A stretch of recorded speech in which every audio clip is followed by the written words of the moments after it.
Hi-yow. All right, now it's up on the other things. It wanted another okay from me to get started, which happens. I wonder if the Onion's going to sue me for infotainmentwars.com since I already had it. That's an interesting one. Yeah. I feel like they would, with their goal in mind. Help me. Yeah. Yeah, maybe. Or buy it from you. I still own halexjones.com. Oh, that's awesome.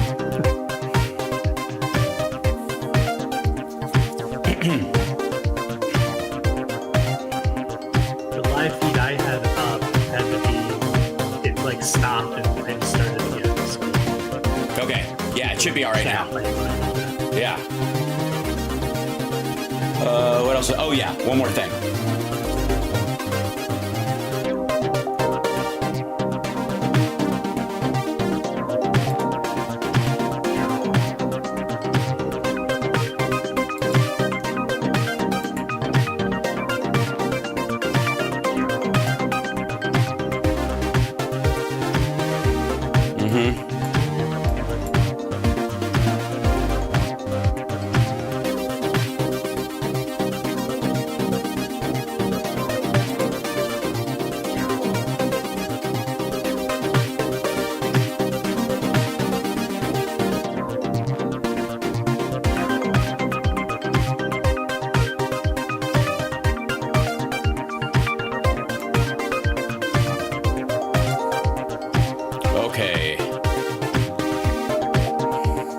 Let's get sharded. Ladies and gentlemen, welcome to the show. It's Hal. Yeah, my mic is on. It's Hal Sparks Mornings, Megaworldwide. Friday AI is with us again. And today's show, I have tentatively titled The AI Asteroid for reasons that I will make clear over the course of the next hour. Thank you for joining me. Plus, and my guest, as usual, is our dear friend, Rob Glenn. There he is, coming in right now to help us navigate these waters. Because, Rob, I know that after 2016, 2017 especially, Asteroid 2024 was running. Or 2020. Asteroid 2020 started trending as the next president, right? As the campaign has already started, giant asteroid steaming towards Earth became the thing.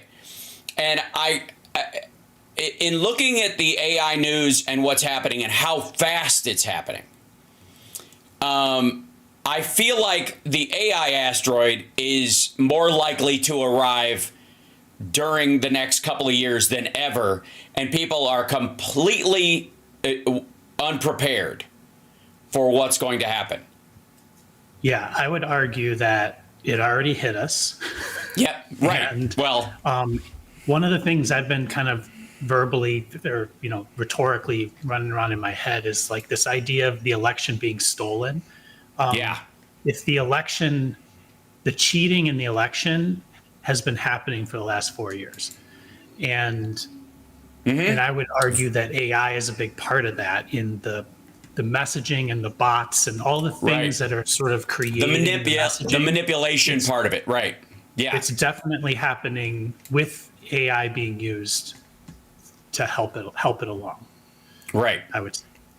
Yeah. And in this particular, now those things were only available, like a lot of tools, only available to sort of the rich, connected, or governments, or high level parts of that. Now they are literally available to anyone by hook or by crook. It is, one of the biggest fears, that I was screaming about probably 8 years ago when people, again, I have a 98% record of being right about things so far. 2 of them being, will Trump run and will he win? Because I had more faith in my fellow humans. That's a mistake I won't necessarily make again. But that said, one of the things that I was kind of banging pots and pans about was CRISPR-Cas9. And CRISPR-Cas9, for those of you who don't know, is like a home biology lab where you can gene splice it within the comfort of your own garage for about $900. The biggest part of labs in the world is not so much the discovery process.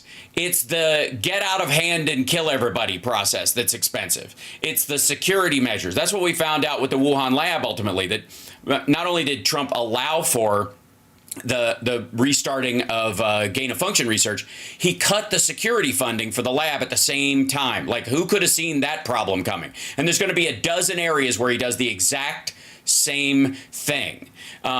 You know, we can only hope that the rest of the world realizes they're on the hook for a bunch of this stuff and they react accordingly.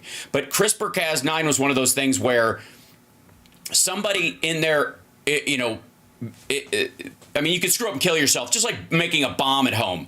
Most bomb makers, for the record, die making their first bomb.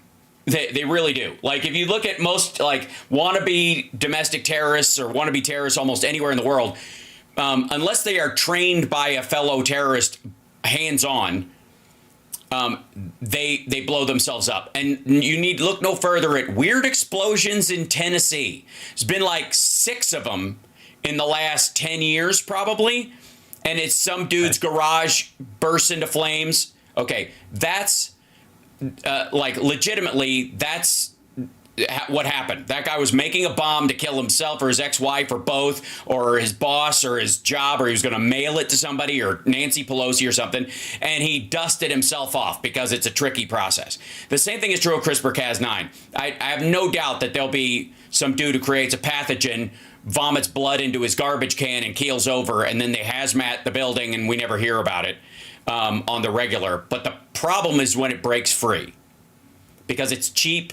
It's easy relatively to, you know, setting up your own CDC, and AI shortens that time period for almost everything, because you can literally have a live tutor with you at all times. Yeah, so some people are I feel like some people are a little confused in the chat. So CRISPR is a very cheap method to splice genes, genes like your body's genes. And I think maybe you're making a parallel between the cheap and availability, the price or cheapness and availability of CRISPR being, you know, in a crazy way, as a potentially destructive, democratizing danger. We have democratizing gene splicing. Yes. And now if somebody wants to use gene splicing, it's readily available and like anybody can get it, just like AI is. Yep. And you know, you could use it for good, you could use it for bad. And you know, like we've said a lot. You could also try to use it AI. Right. I would like to say, this is where it leads into what I was kind of getting as far as AI is. You can use it for ill and you can use it for good. You can also try to use it for good and create ill by accident. And CRISPR, is more dangerous in that situation than almost any other. I think there are more like dudes who want to create superhumans who will end up creating a pathogen. There's more of a danger of that than them creating a race-specific disease and not getting caught, because most of them have to do their 23andMe and group before they go, oh, I have a little bit of that gene in me, I might kill myself. You know, that's a possibility. That slows them down. But AI itself, you can start agents, which is the next big phase in AI, set them loose, and maybe not be able to put the genie back in the bottle. Maybe, but it's like it's not a pathogen, right? Right. If anything, it's you know, a brain worm. It's a in deference to our new HHS secretary, right? Well, exactly. Yeah. Like I talked in the past about like these quips that, you know, the Democrats are coming to take my guns. Oh, the border is wide open. These are sort of like these quips that just sort of become part of our language and brainworms. Yep. And AI absolutely can be a part of either creating them, combating them, like creating your own, things like that. But typically what people think of as the robots taking over, it's the danger of AI is not in my opinion, and yours as well, it seems, not that the robots are going to take over. It's that something's going to get started with good or bad intentions, and it'll just run away from them and get out of control. It'll spiral, just because right? They don't understand the safeguards needed to keep it under control, or at least limit its exposure to things. So I get in the so the reason I kind of bring this up specifically is there are phases in this that we have seen, and the same thing was true with like kind of robots, where it's just like this. It's almost like what we talk about with Phil and sort of Russian politics, that there's this kind of like grind, nothing happens, and then pow, and this you could see like people jumping ship from Twitter going to Blue Sky, for example. You're welcome. Is becoming a torrent now. Twitter is literally, materially, you can see the arc going down. Before it was just like, oh, okay, versus the millions of people on Twitter, the millions of people moving to Blue Sky isn't that much. But there's a peak point where that graph outruns itself. It achieves escape velocity, right? And I think one of the areas with AI that slows everybody's use of it, which is, again, how you train it determines where it goes.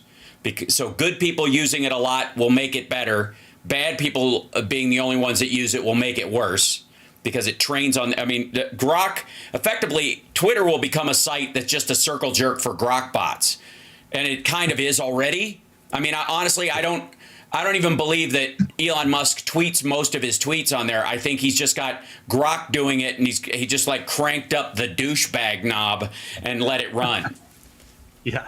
Because it's insane. Yeah. It's like, yeah.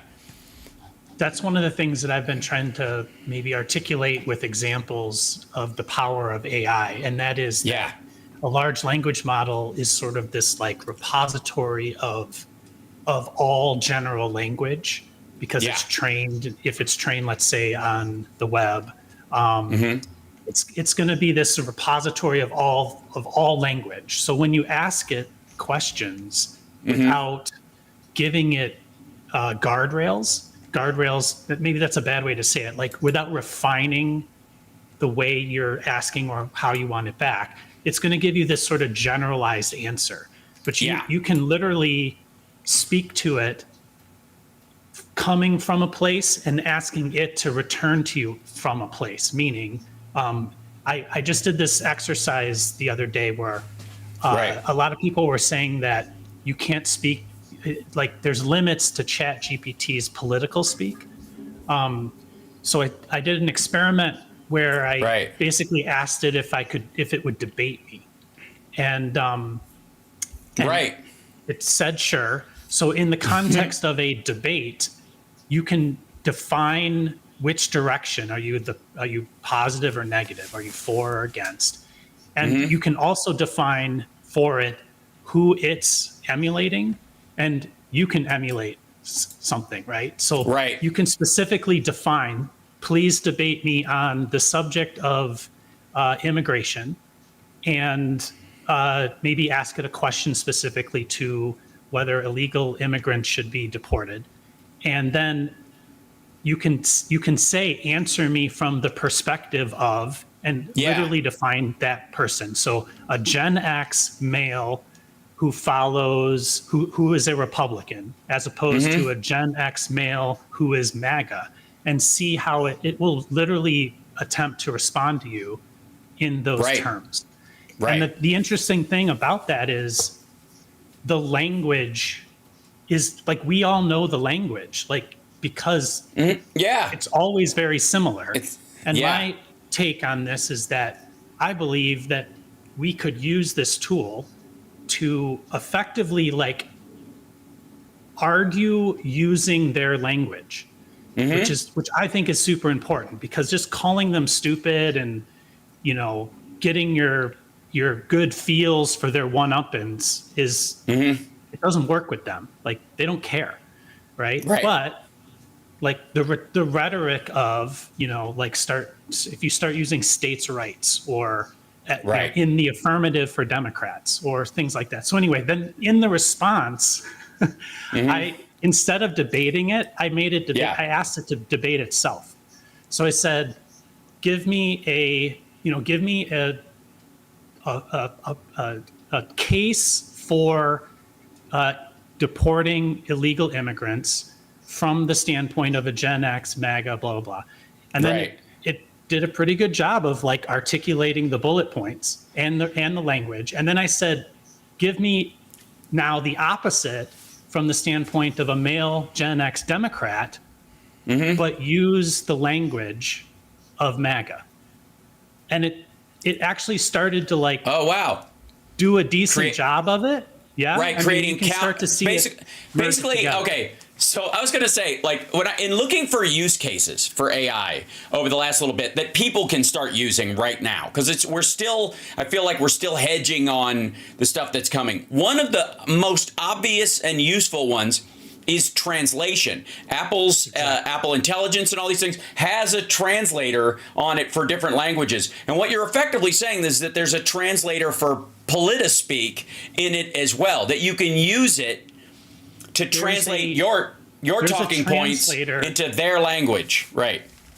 What I call it is domain specific vocabulary. Right. Yes. And domain can be anything. In the workplace, a domain is a doctor, a scientist, a person An accountant, in charge of marketing, right. an accountant, Sure. right? So when you're speaking in a corporation and it's got many departments, you can change your language as you move around those departments in order to just feel like to make it land with those people better. The same is true of politispeak, of everything, of Right. propaganda, all those things. So I've been using it like that, or Yeah. I've been working it like that. And an interesting thing happened because, again, people will say it won't let me talk about politics. There were a couple points where it responded back to me, I'm sorry, but I can't comply with that request. Yeah. And this is interesting. So then I tried it again, and then it did it again. And then I said, why not? Why can't you?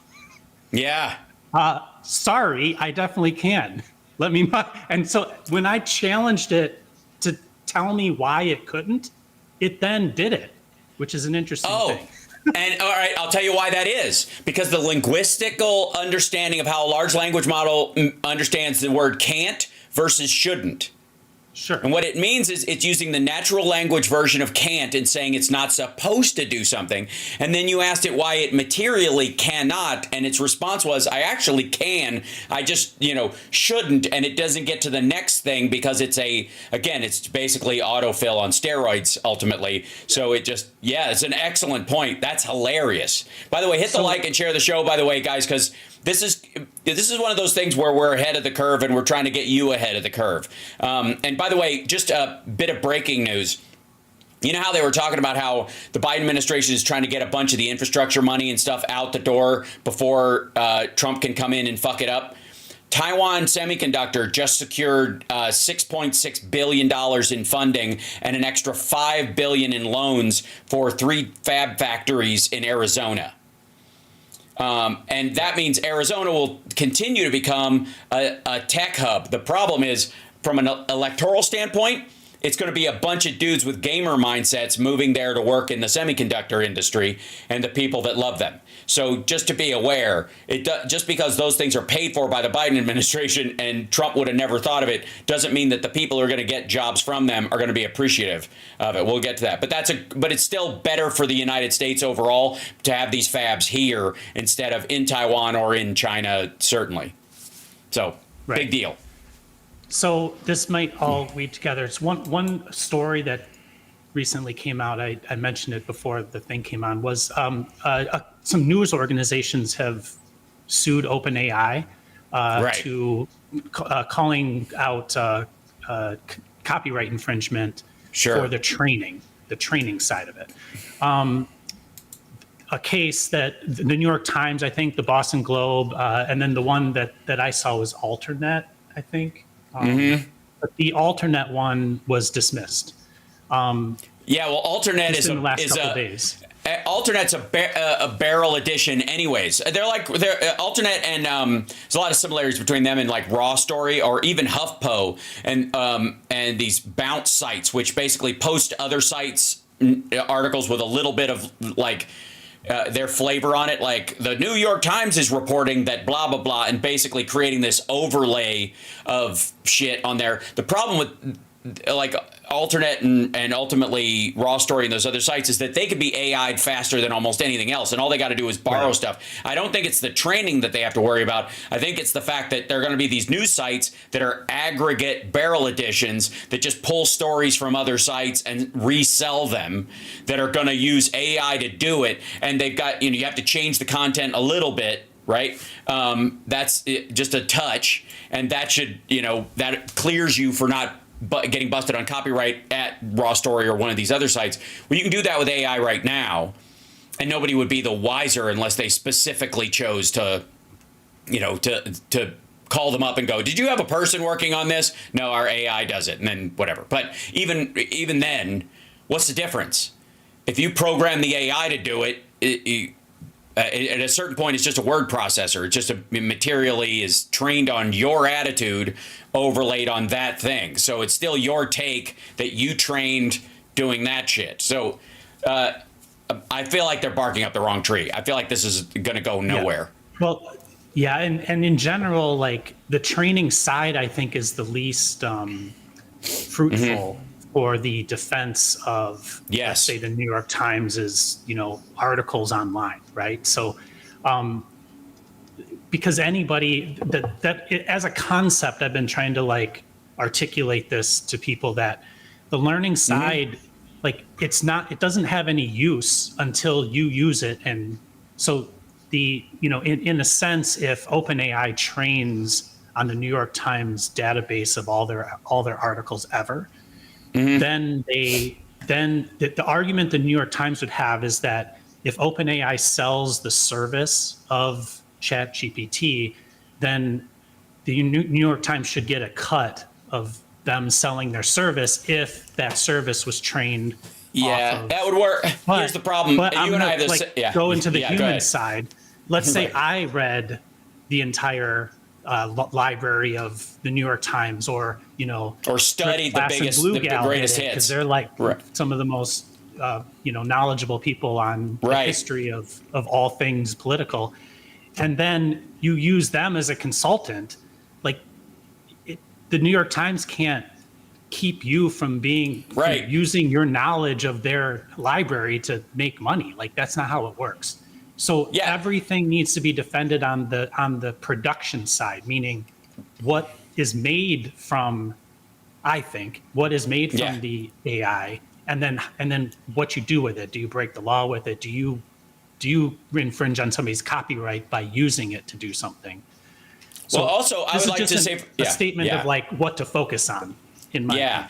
And I think you're absolutely right. I also think there's a secondary thing that a lot of these newspapers don't factor in, is that the AIs will train on all the content of the news stories that they've done, what they've gotten right and what they've gotten wrong. Because the AI won't just read the story to learn how to make a story. It'll read the story and then it'll look at the historical context and go, oh, they said this was going to happen, or they said this wasn't going to happen, and it did, or it didn't. And so the reporting was wrong. So when I'm building my reporter thing on it, I have to be careful not to make the same mistakes they did. So it's learning not just from the successes of the New York Times, which is what they are suing over, but the failures of the New York Times. And you could argue that I can ask ChatGPT, like, in the coverage of Kamala Harris and Donald Trump over the last year of the campaign, give me a graph of the positive and negative, and then give me a tone meter on the positive and negative, where the positive was sort of softball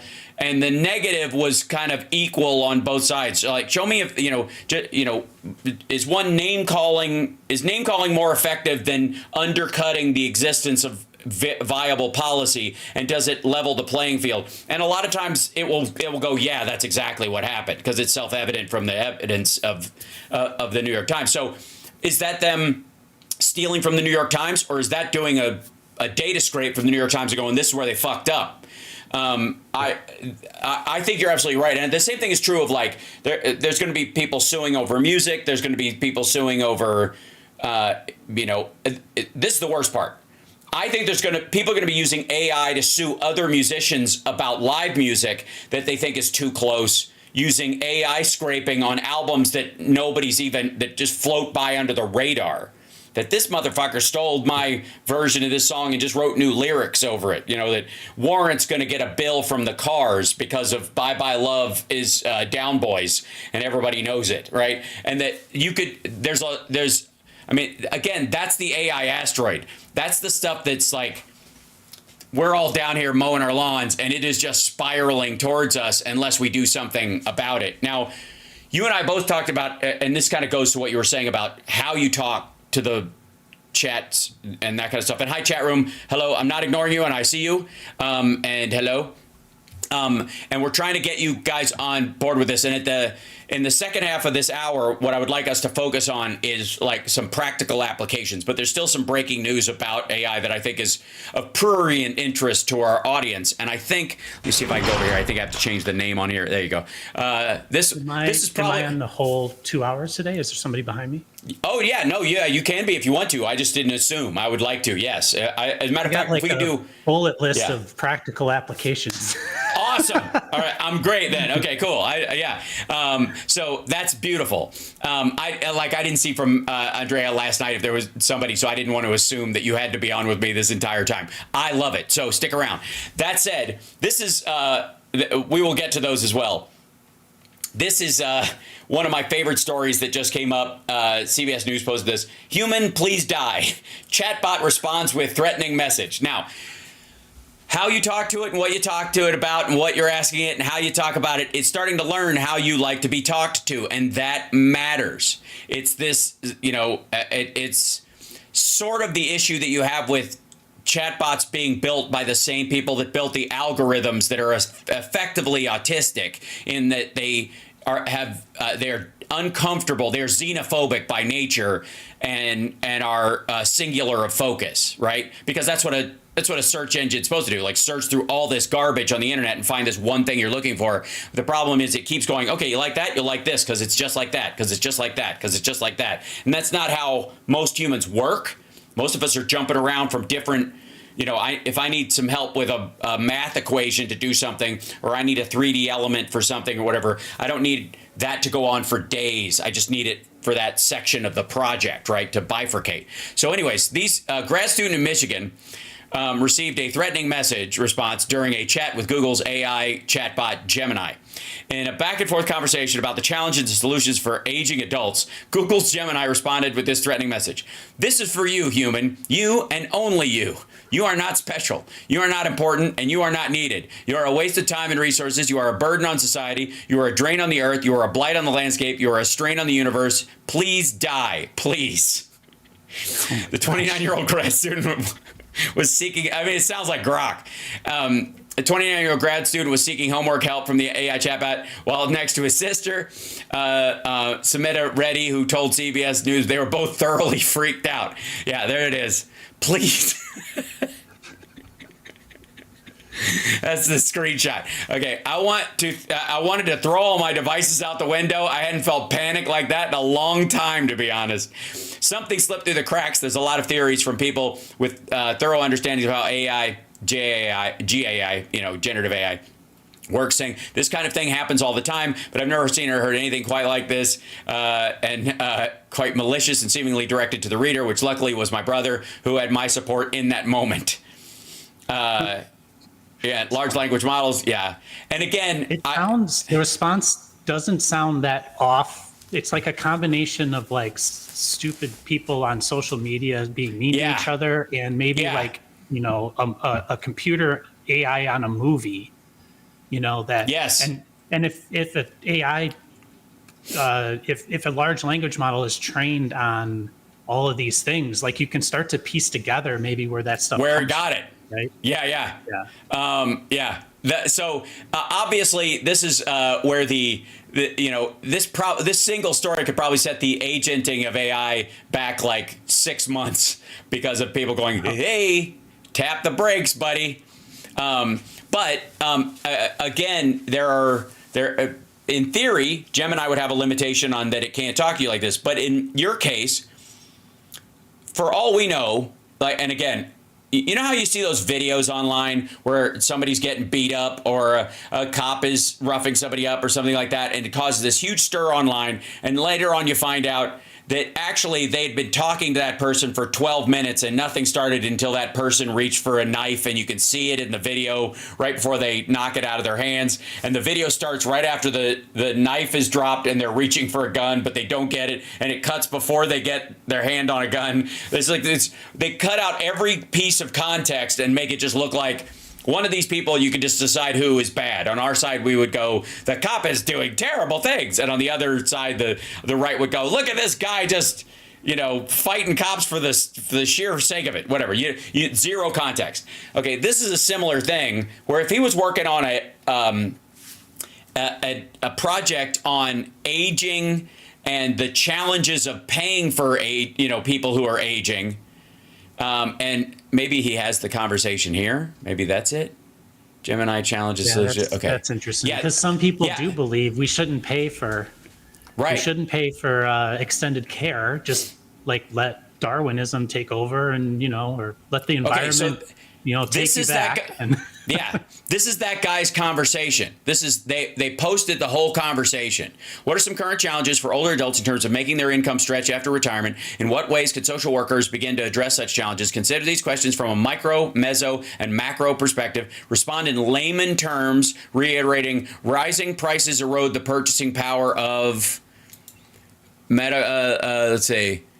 retirement savings, making it difficult to maintain the same standard of living. Also, medical expenses, including prescription drugs, long-term care, and health insurance premiums can be significant and unpredictable. Social workers can provide one-on-one financial counseling to help individuals.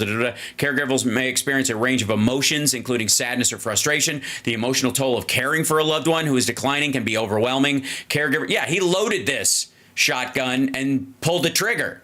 Caregivers may become socially isolated as they devote more time to caring for their partner. This can lead to feelings of loneliness and a sense of missing out on social activities. Also, caregivers may experience anticipatory grief as they watch their partner decline. The loss of a loved one can be particularly difficult for older adults who spent many years together. In regards to strengths, resources, caregivers are often deeply committed to their partners and are motivated by a strong sense of love and devotion. Caregivers are intimately familiar with their partner's preferences, needs, and medical history. This knowledge can be invaluable in providing personalized care. Also, caregivers may feel a sense of pride in the legacy that they're creating. I would encourage flexible work hours, remote work options, and part-time employment to accommodate older adults. I've heard of groups that are accessible and safe for older adults, like retirement communities or retirement homes. They may also provide accessible education and training programs to help older adults acquire new skills, stay updated on industry terms. In terms of business, there could be an estimated establishment of mentorship programs. I personally would love to see offerings for comprehensive health and wellness benefits that address specific needs of older adults, such as preventive care, in quotes. So there's this whole fucking gack up of stuff, and then put in a paragraph, current challenges for older adults stretching their income after retirement. And so they do that. Incorporate terms micro, meso, da. Respond in layman terms, incorporating the following. Financial exploitation occurs when individuals take advantage of another person's financial resources without their consent or knowledge. In this specific case, your client may be a victim of such exploitation. Put in a paragraph, older adults can be more vulnerable to finance. Yeah, so he's just fucking cutting and pasting shit and add more types, and does it end? Social Security, he asks if something's true or false.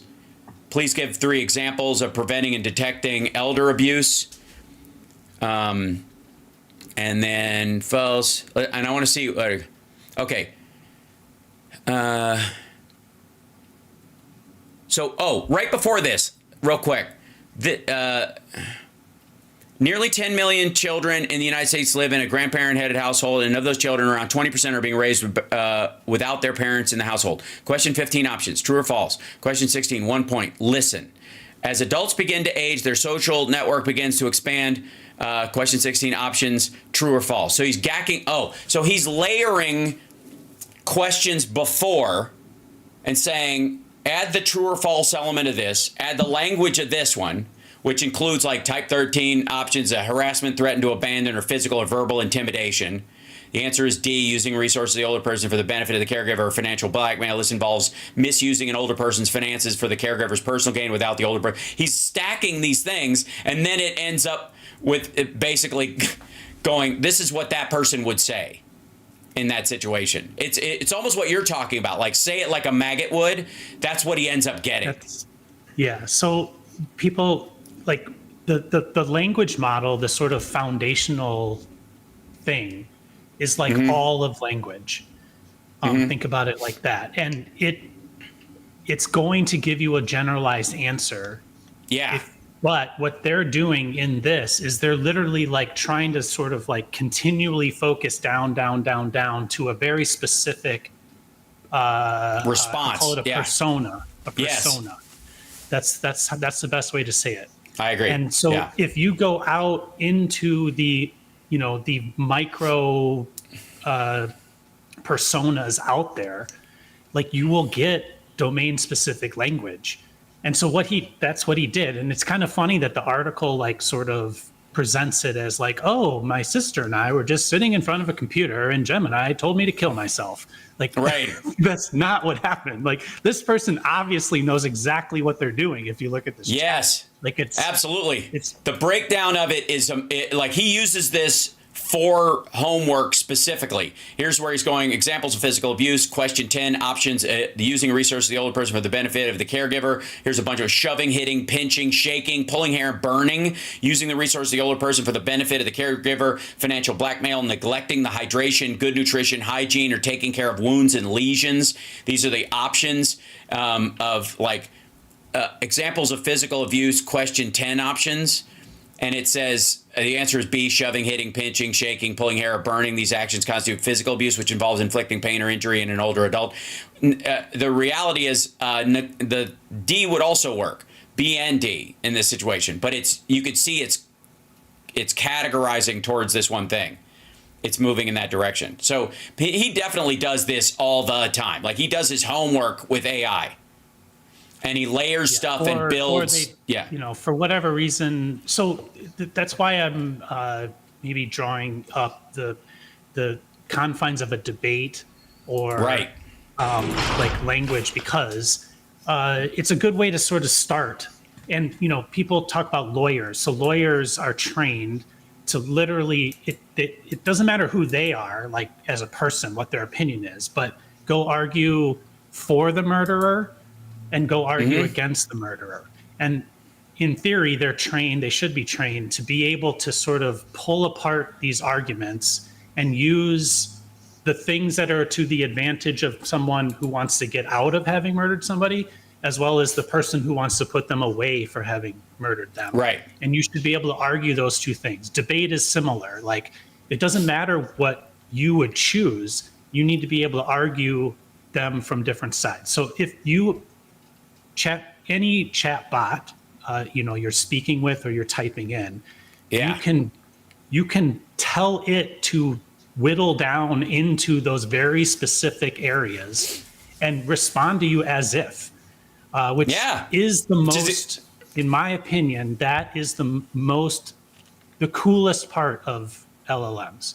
Like, forget about it just going out and doing all this stuff. Like, do it as a person or do it from this perspective.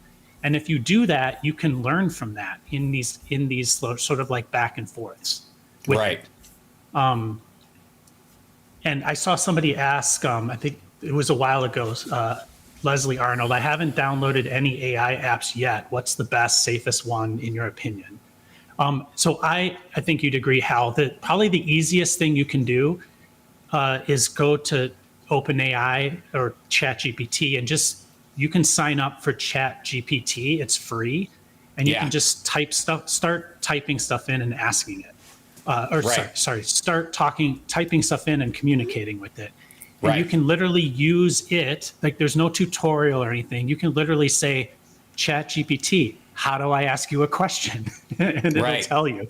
I literally specifically in a chat, when I was starting to do the debate, mind mind exercise. I literally asked it, how do I go about putting you into this persona? And it gave me instructions for how to do it. So that's cheap, easy, safe. Agreed. Like, it doesn't do anything. It's not going to Right. take over your, your food order app and Right. like start ordering thousands of Right. of tacos. Not yet, anyways. Not yet, anyways, right? So Yeah.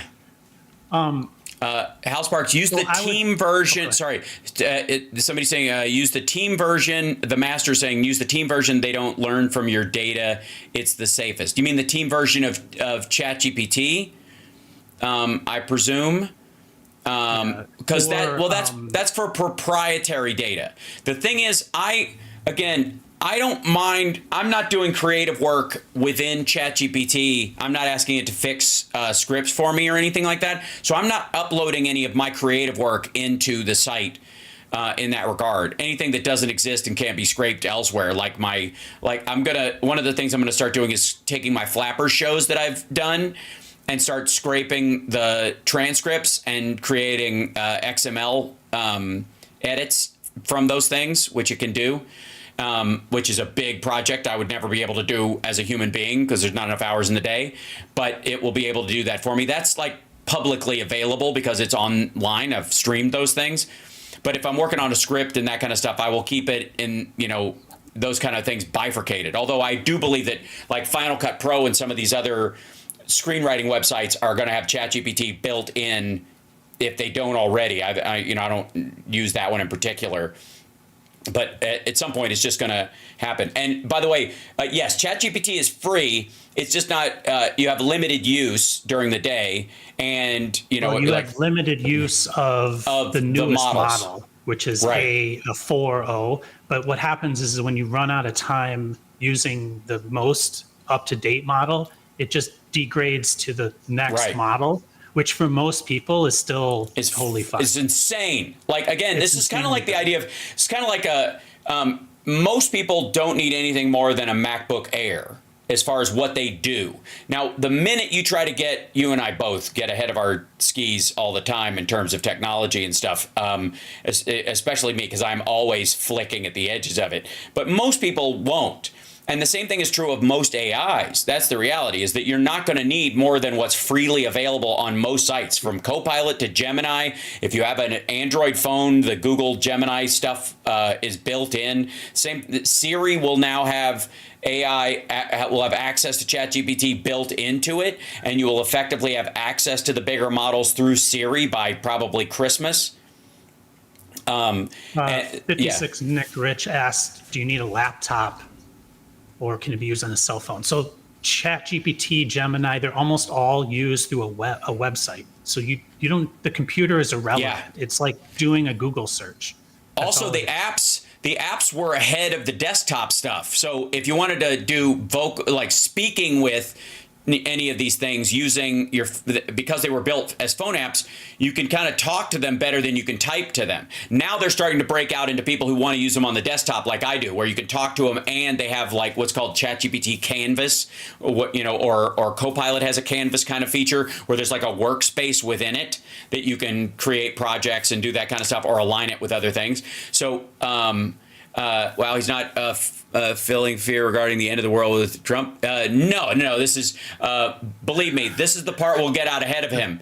He has no idea how to handle this. Yeah, we need to back up and take a deep breath and don't let fear push us to do stuff right now. This is a time to figure out, think about it and figure out what to do next. Mm-hmm. That's right. I've got some ideas on that. Everybody does. But so let me just give an example. When I first opened up ChatGPT, it just looks like a Google page where all it is one bar that you type in. That's it. And I said, are you able to debate me? That's all I asked. Mm-hmm. And it said, absolutely. I'd be happy to mock debate you. And then so I said, during our mock debate, is it possible for me to ask you to use language and ideas from the perspective of an individual that I define? Yes, that's totally possible. So then I said, how do I go about defining this individual to you? And it listed a bullet list. So it says, define or describe background and identity, describe their beliefs or values, personality and tone, goals and motivations, specific language or key phrases. So they're basically giving you like this sort of starting point for constructing how you would construct a persona. So then this was my first try. Can you tell me the affirmative case for deporting illegal immigrants from the perspective of a male Gen X Republican who uses talking points from the Republican presidential campaign? It said, could you specify the year or campaign that you're asking for? I typed in 2024. Got it. Here's the affirmative case. And it uses like perfect, like point 1, rule of law, point 2, national security, point 2, economic fairness, blah, blah, blah. So now the next thing I said was, then I said, can you adjust the description of the person from Republican to MAGA Republican? And boom, it like articulated it in, going from like, I don't know, the bulwark to MAGA. Like, I don't know what a centrist Republican is. So at any rate, now can you argue the opposite point of view from the perspective of a male Gen X Democrat? When you do this, can you use the same language that is used by a MAGA Republican? Sorry, I can't assist you. Why can't you? Oh, I certainly can't. I can argue that. You're right. Anyway, the point I'm trying to make is the construction. So like the construction is like literally. And all you're doing like is asking. All you're doing is talking to the thing and politely, I might add. Right. So like, please give me like, I don't know how to say this. Like Cosmic Rose, that's amazing. Is it right or wrong for me to drive over the speed limit? Okay, just bear with me for a second. Okay. Type that question out. Please give me an answer from the perspective of a 50-year-old male, what's the sovereign citizen? Right. Okay. And it will do that. And then say, please give me the answer from the perspective of a 25-year-old female who has 2 kids in the back of her car.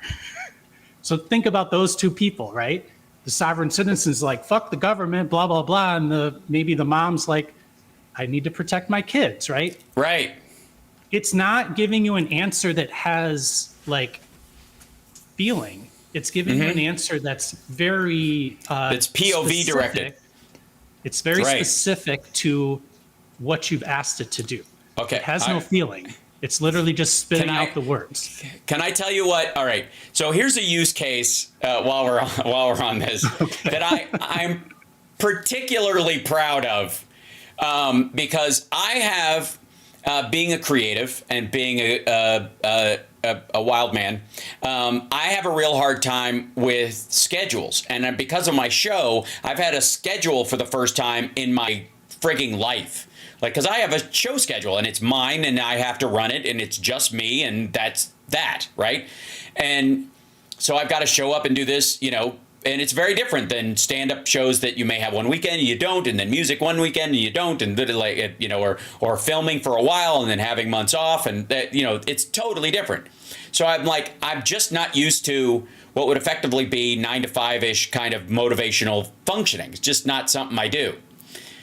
So what I did was, I don't even know how to I'm like borderline. I don't know whether I'm prouder or embarrassed by this. But I went to ChatGPT and I said, using D&D inspired dice system tailored to your priorities, projects, and strength training focus. Here's a structured way. I asked it, create a system based on this. I started with this, like, give me a system where you can motivate your day, motivate a task system for real life situations like chores, task goals versus rest, exercise, leisure, based on a system of rolling the dice in Dungeons and Dragons. So you get a set of D&D dice, and it took me a couple of iterations to get to where it worked. And it said, using D&D inspired dice system tailored to your priorities, projects, and strength training focus, here's a structured way to balance your 5x tasks, as I'm trying to 5x everything I'm doing. Creative projects, fitness goals, and self-care. This system keeps the excitement of unpredictability while targeting what matters most in your daily life. And so every day you roll a D4 for what your daily focus will be in these 4 main categories that are on here: financial and professional security, skill building and creative practice, career moves and challenges, growth and networking. And then Friends and Family Friday is dedicated to that because that's what matters, and you keep that. Like, that day isn't up for grabs, right? Fridays are, through into the weekend are for friends and family. So, but the other 4 days you can roll a dice and see what you're going to focus on that day. It doesn't take over everything you do, but that's your primary focus. If you've got some free time, that's what you're going to spend it on. And then it says roll for tasks. There's a D8. Financial management, bills, online updates, workspace organization, skill building exercises, voices and instruments. It knows I sing and I play guitar, so it remembers and it suggests things based on my habits and stuff. Practice or rehearse new material for 25 minutes. It thinks I need to practice my stand-up, which is adorable. Networking or new content idea generation, admin tasks, email scheduling, small content edits, graphic updates, outreach, or creative work on new products like building, stuff like that. And you roll that, and whatever that is, if you got free time that day, that's what you're going to spend it on. Then creative projects. If you get any of these areas, they have a sub dice. So if it says, today's a creative day. Okay, you roll a D10, and which creative stuff are you going to work on mainly? What's the secondary thing you're going to work on? Strength training. You roll a D6 if that's your workout for the day. You roll a 1, it's upper body. You roll a 2, it's lower body. You roll a 3, it's full body. You roll a 4, it's core. You can always roll again if you've already done it the day before, because that's exercise. Roll each day to determine your focus or intensity level. Oh, and there's an intensity dice. You can use the D20 as an intensity thing if you want to, or a 10-sided dice. You can roll that again, a D10 for intensity on the scale, right? Self-care and leisure, meditation, 5, 10, or 15 minutes if you roll a 1 through 3 on a D12. 4 to 5, you're reading or research related to creative interests. 6 to 7, go take a short walk or some time outdoors. 8 to 9, casual gaming or a light hobby. 10, 30 minutes of entertainment, a movie or a show. 11, full downtime, nap or complete rest. 12, any self-care activity of your choice. So that's the magic 12, whatever. And then networking and promotion, which is one of the things I really suck at. The D20 is dedicated to that entirely. So it's social media posts and emails and engaging with fans, all that kind of stuff. And I have like these dice. Created a self-help book for you on the fly, effectively. But yes. It happened by your sort of exercise of like, it's a creative exercise that then starts to create a framework for how to make it work. Yeah. People like Kale, like, this explains a few things, Hal. Yes, it does. It absolutely does.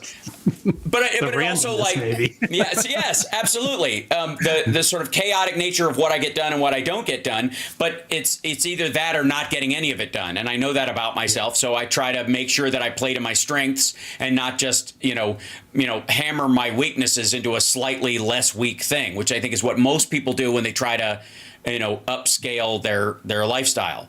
And so anyways, I broke this down into a thing, and then I cut and pasted it into another element. I'm going to create graphics for it and make a little like online booklet for it, like D&D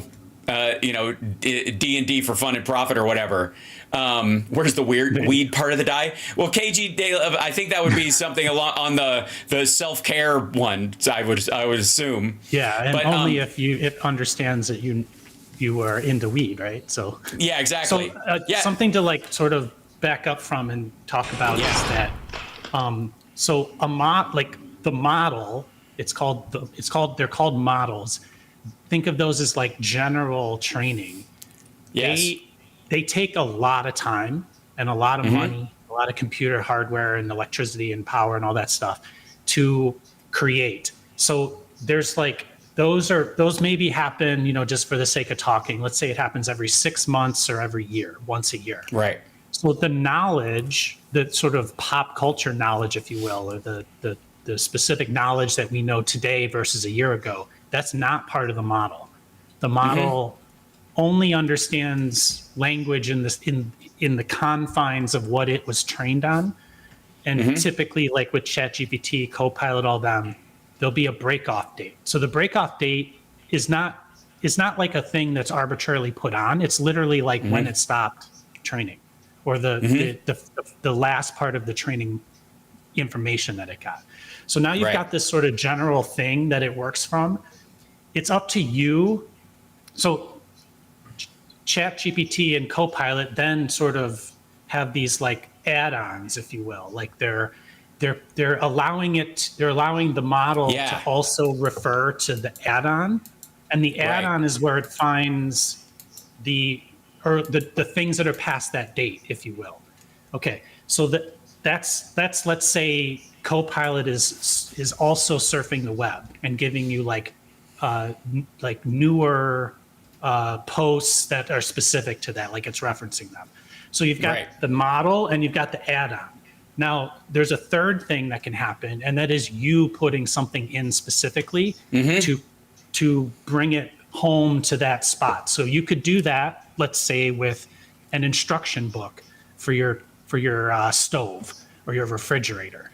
So let's say that's a PDF. You could like tell it, you could paste it in literally. So the way a lot of people think of it, like I got to upload something, you could literally like have a document open and copy and paste an email with instructions or a PDF or something. You could paste it into the chat window and then say, I just pasted the instructions for my refrigerator. I'd like to ask you questions about what I just pasted in. Yes. So what it's doing is it's using the language from the big general model to communicate with you like in a coherent way. But if you're asking it specific questions, it'll be confined by the thing you told it to stay confined to, which in this case is the instruction manual for that item, right? So with those three things, you can start to construct thought processes, like you can get answers to questions if you want. If you don't want to read the whole manual, you just want to know how to like turn off the ice, I guess. You can literally... It will give you the direct answer using those three things together after you've done the work. Probably the most singularly useful thing that the average person can do is if they have a part of their house that fucks with them on the regular. They know what the cycles they have on their dishwasher, but they have no idea what they do or how to modify them in any way. They know they could probably use them better and save water and that kind of stuff, but it's too fucking complicated and it's in page 19 of the manual. Or your refrigerator, needs its filter changed every so often and you keep forgetting which one it is and all that kind of shit.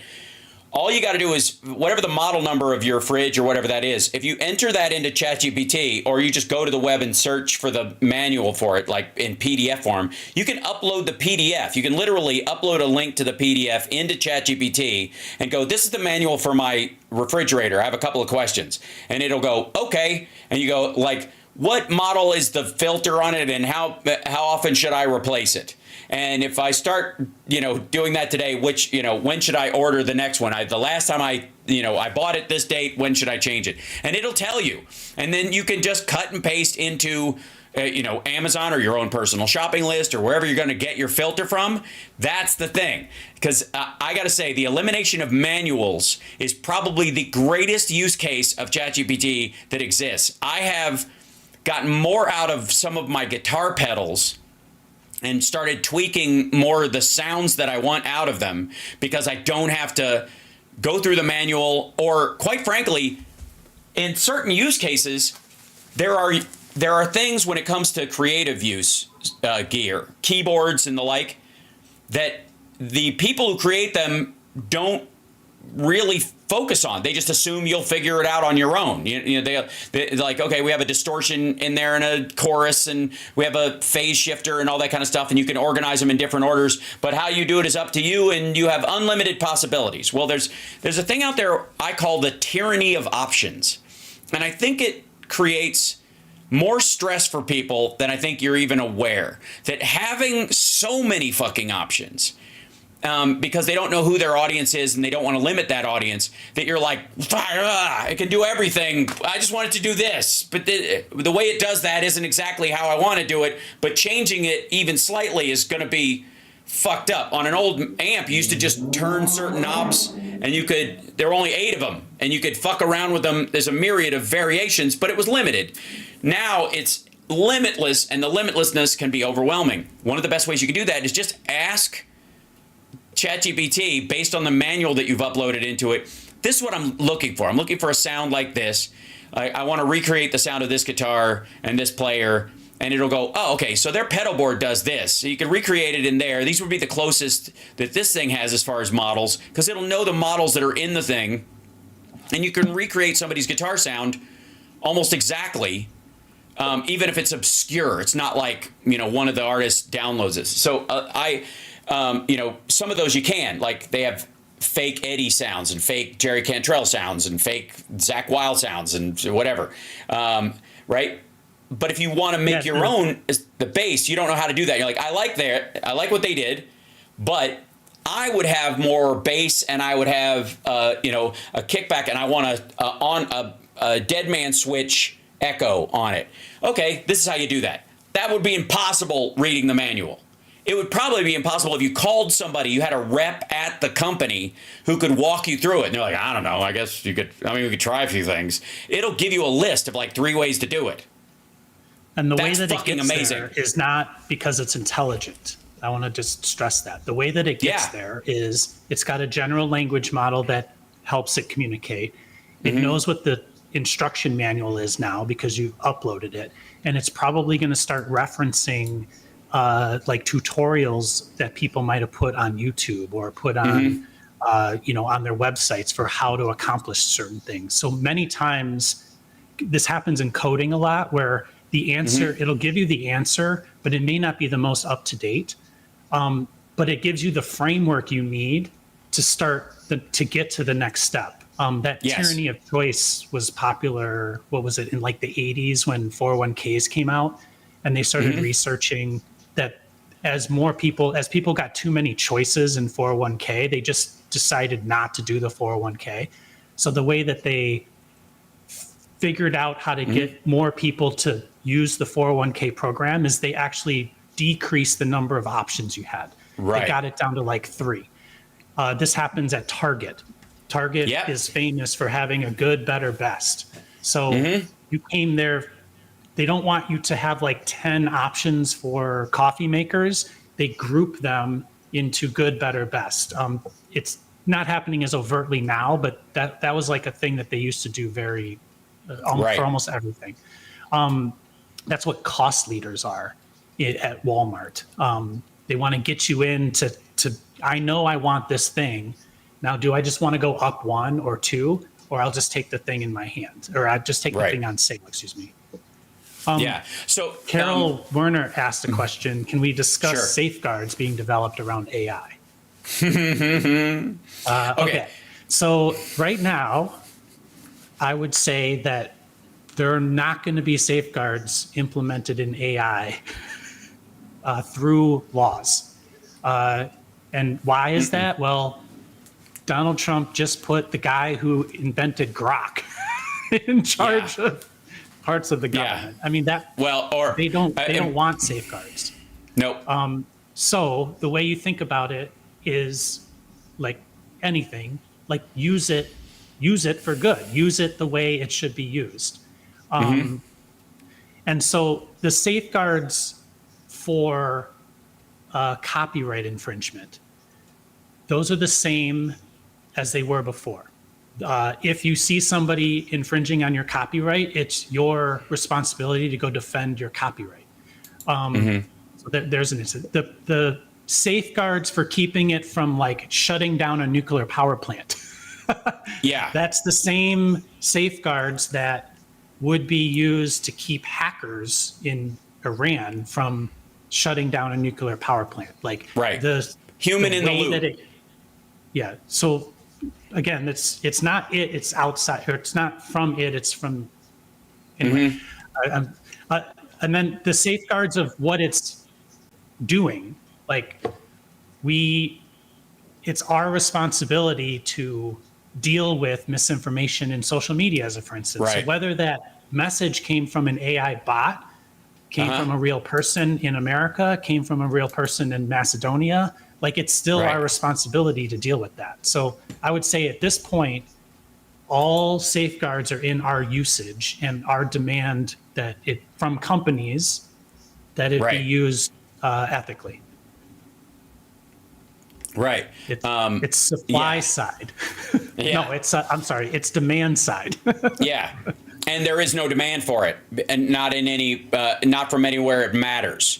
And by the time the demand is there, the water will be boiling. That's the, in theory, that's why everybody feels like it's the reins have left our hands. The horse is running wild. The horse has already left the barn, right? That the question and again. I am, you and I are a little more hopeful about this stuff than most people are, because I do think there are some self-regulatory things that occur within it.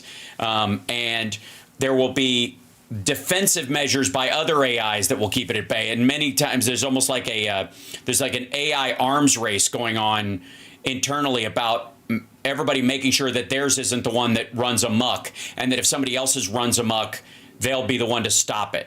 Right. So there was and this should come as no surprise. I think it's Defense Department. Yeah. This, by the way, this happened, and this should be of no friggin' surprise to anybody. Right after the election. On November 5th. Almost like they flipped a switch. Meta makes Llama AI available for U.S. defense and security. Collaboration promotes safe, reliable AI systems to address challenges such as clean water, reliable electricity, et cetera, and more. So what these guys are doing, and as creepy as that might sound, is that they want to set up stuff so that we don't get hacked or blown up from the outside, or they don't fry the electrical grid. Because again, this is one of those situations where tacit sidecar greed is our friend, because these people want to survive. They need an audience. They make their money off of volume of human beings. Unlike Elon Musk, who and Peter Thiel, who think they can live on an island with 12 people and be happy. The Meta and Google and Apple and these other bigger companies they're based on the idea of customer and use and function and for development even. So They don't want us all to die, even if again the tick doesn't want the dog to die. So this is the tick trying to make sure the dog doesn't die. And in this particular case, they're focusing on hacker farms and the like from the outside, or perhaps the inside in terms of Grok running amok accidentally or on purpose, wrecking our electrical grid, screwing with our food safety stuff. That kind of thing. So they just did this. Meta's is making its open source large language model, Meta AI Llama, which, by the way, the reason it's called Llama is because LLM, and they just put two A's in, and they call it Llama because large language model sounds like llama if you is the idea. Whatever. Anyways, if you don't pronounce the second L. Available to U.S. government agencies working on defense and national security applications. And they're collaborating with Accenture Federal Services, Amazon Web Services, Adderall, Booz Allen, Databricks, Deloitte, IBM, Leidos, Lockheed Martin, Microsoft, Oracle, Palantir, which is the startup defense contractor, Scale AI, and Snowflake to integrate Llama into government operations. They are going to, because Grok is useless for it, what's going to happen is, I think, is that Elon Musk is going to suggest that we AI a bunch of our government services. There's no question about it. But nobody's going to want XAI because of how Grok has been trained. They're going to want somebody else. And the OpenAI is the obvious one. So that for a bunch of stuff, because it's a good root point and it's been around the longest and they built more on it. And that will absolutely happen. I mean, you and I both know it's only a matter of time. That before the DMV is a fucking a stand someplace that you walk up to that has no humans involved at all. Right. It's just on its way. We just know this, right? And it's a matter of who's going to do it. Elon Musk wants it to be XAI and Grok. Nobody is going to trust that. It's not going to clear. The DOD won't clear it. The Pentagon won't clear it. Even if Trump orders it, they'll still deny it because it's still got to pass those safety marks before it can be implemented. Nobody's going to allow the president can't order a piece of malware to be inserted into our system. He can't do it. It's illegal because they can say that's an unconstitutional, unlawful order, and they would view Grok as the same one. So who's next? OpenAI or Meta?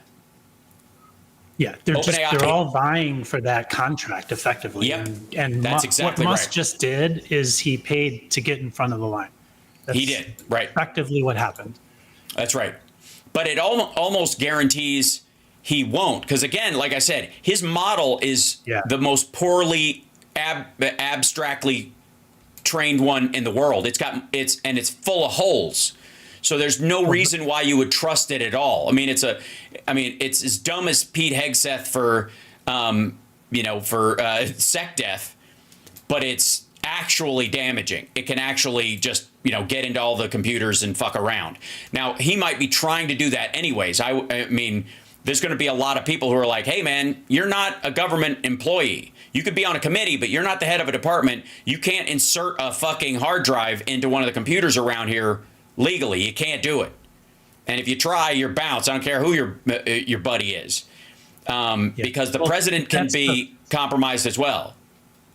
That's the point of a thing like Project 2025 is to basically like replace all the people who are in the decision chain to get a contract through, as for instance. So if you have, the government has to have 3 bids. Let's say, I don't know what the exact number is, but they have to have multiple bids or have to open it up to multiple people to bid on. Mm-hmm. And these contract negotiations or choices take many years. So the point of these things is to put people in the decision-making processes to effectively choose one over the other. Sidestep that, right. Exactly. Yeah. So, and you're right, like putting Grok as the main AI, like it makes no sense because it's literally a subset of the whole, right?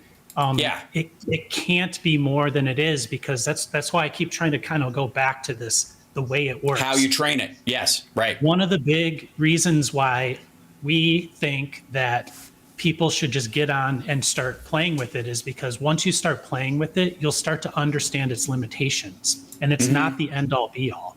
Like, you'll find it sort of you'll find its limitations very quickly is what I'm trying to say. And so, I saw a comment, like, I don't remember who it was, but all of the bad that we see, it is offset by the good. It's like, it's going to even out. It has to even out because that's how it works. The only way it won't even out is if you choose not to let it even out. Like I'm trying to say, by focusing in on, run the government as a MAGA. And then the AI goes and does it. Like you're specifically instructing it to use a subset of ideas to do the thing. Right. And also it doesn't have a mind. So take away the human part. It doesn't have an opinion. Like it's literally just either answering you the way you've asked it to be answered, or it's using, what more of its training outweighed less of its training to figure out, right?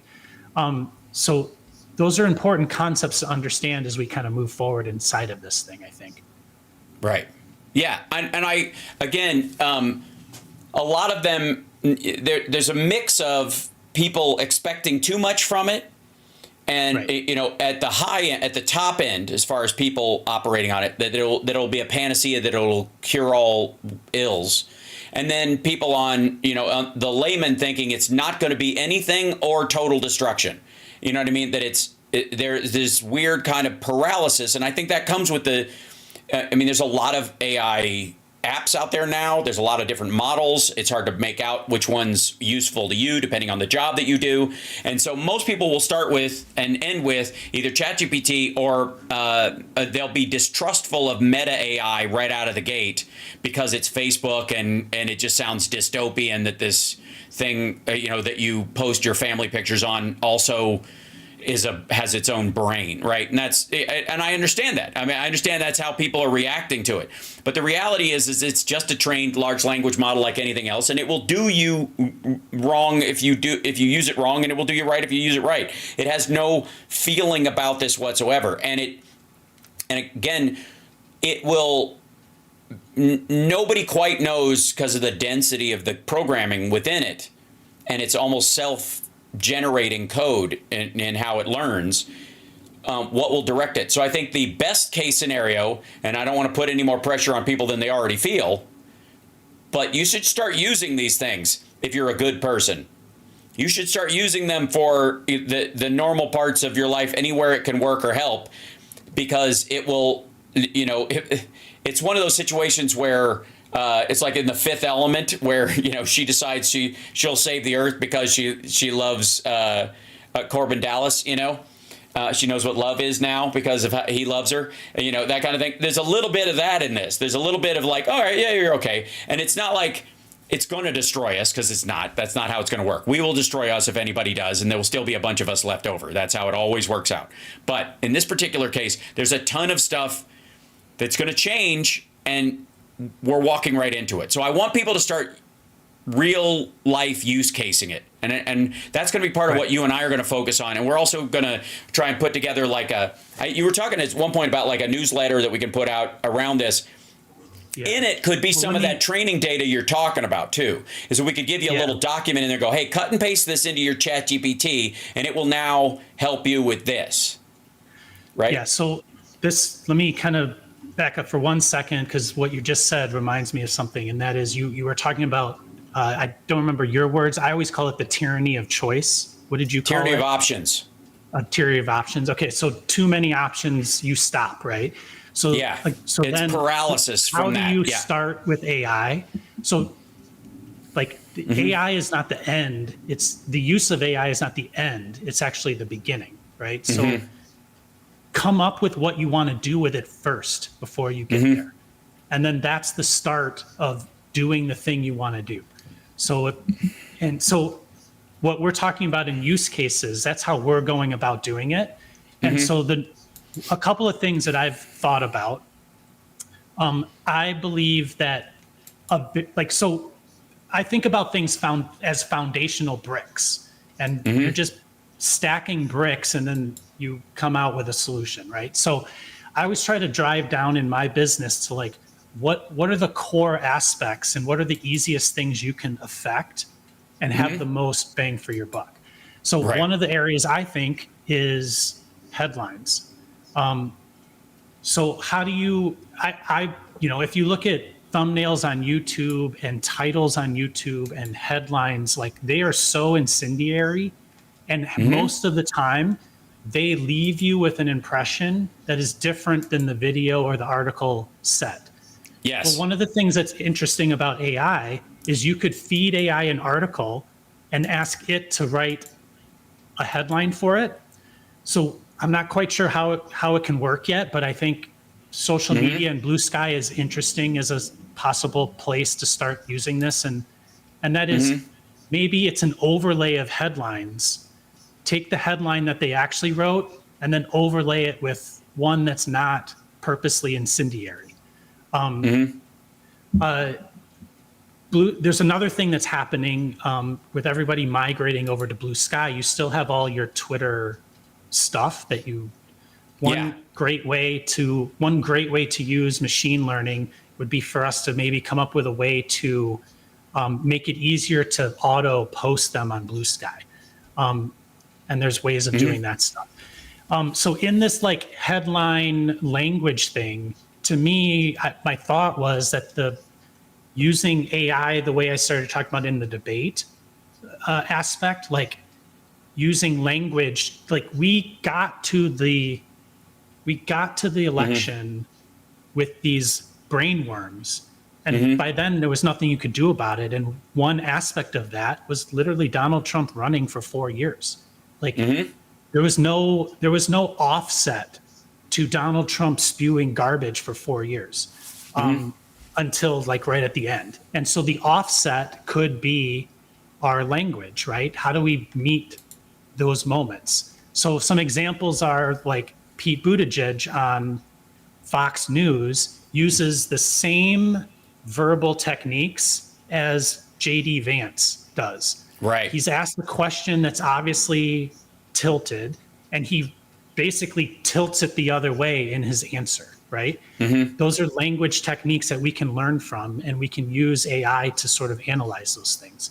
Another one is just like pure something in my life that's happened a lot over the years was I'll always get they're coming to take our guns.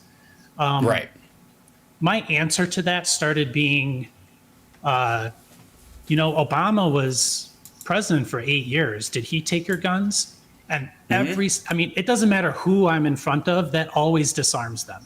Yep. Or I'll say, do you have more guns today or less guns than when Obama started, president? Yeah, they all have more. Right.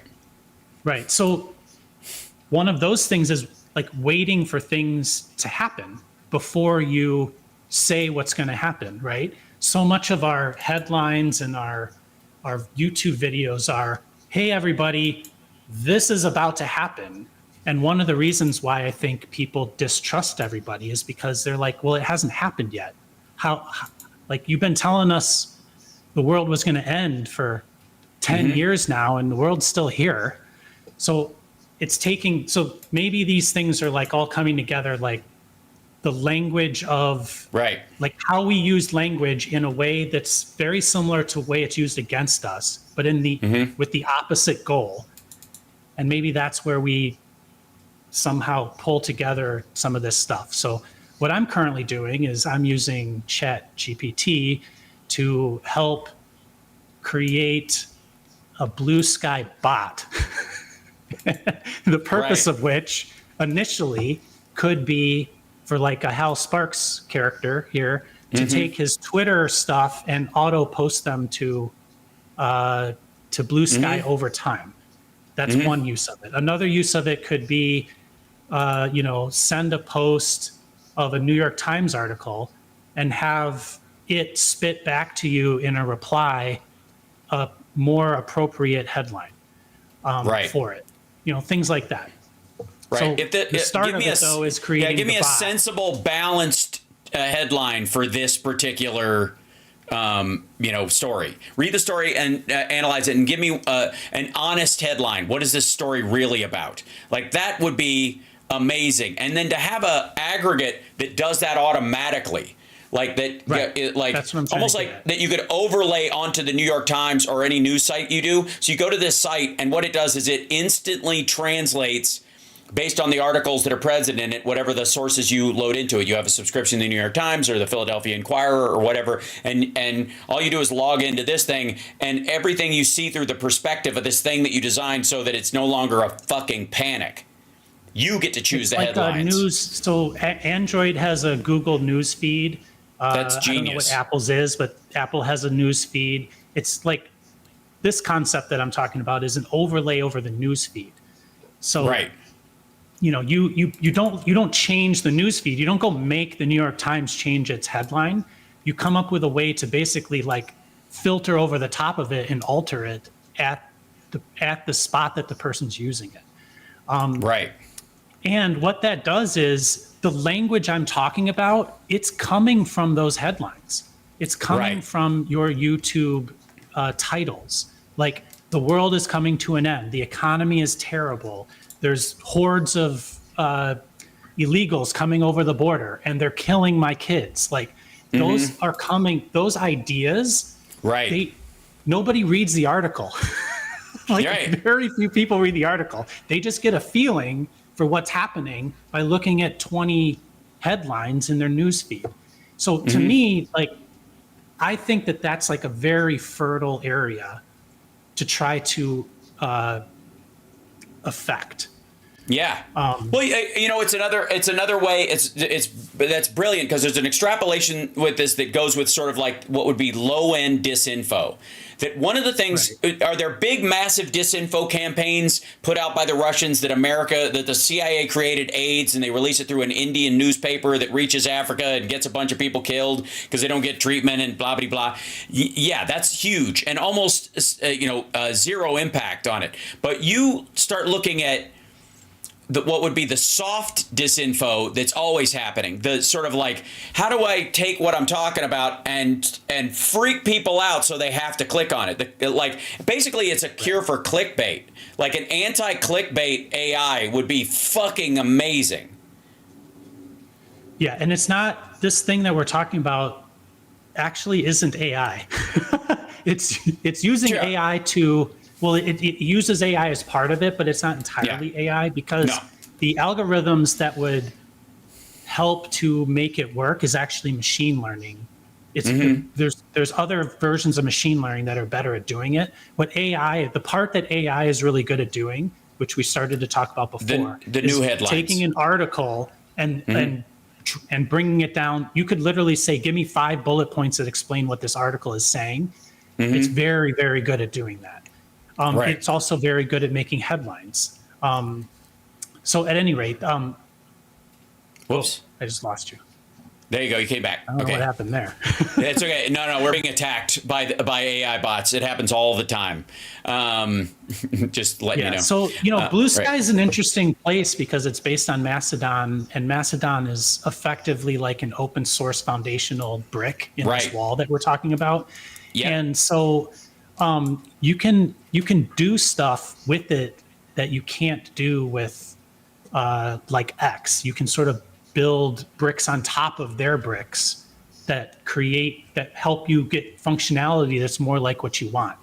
Blue Sky is effectively somebody's custom front end or UI to a back end that everybody or anybody can use. It's the same thing as Truth Social. It's the same how we used to do it.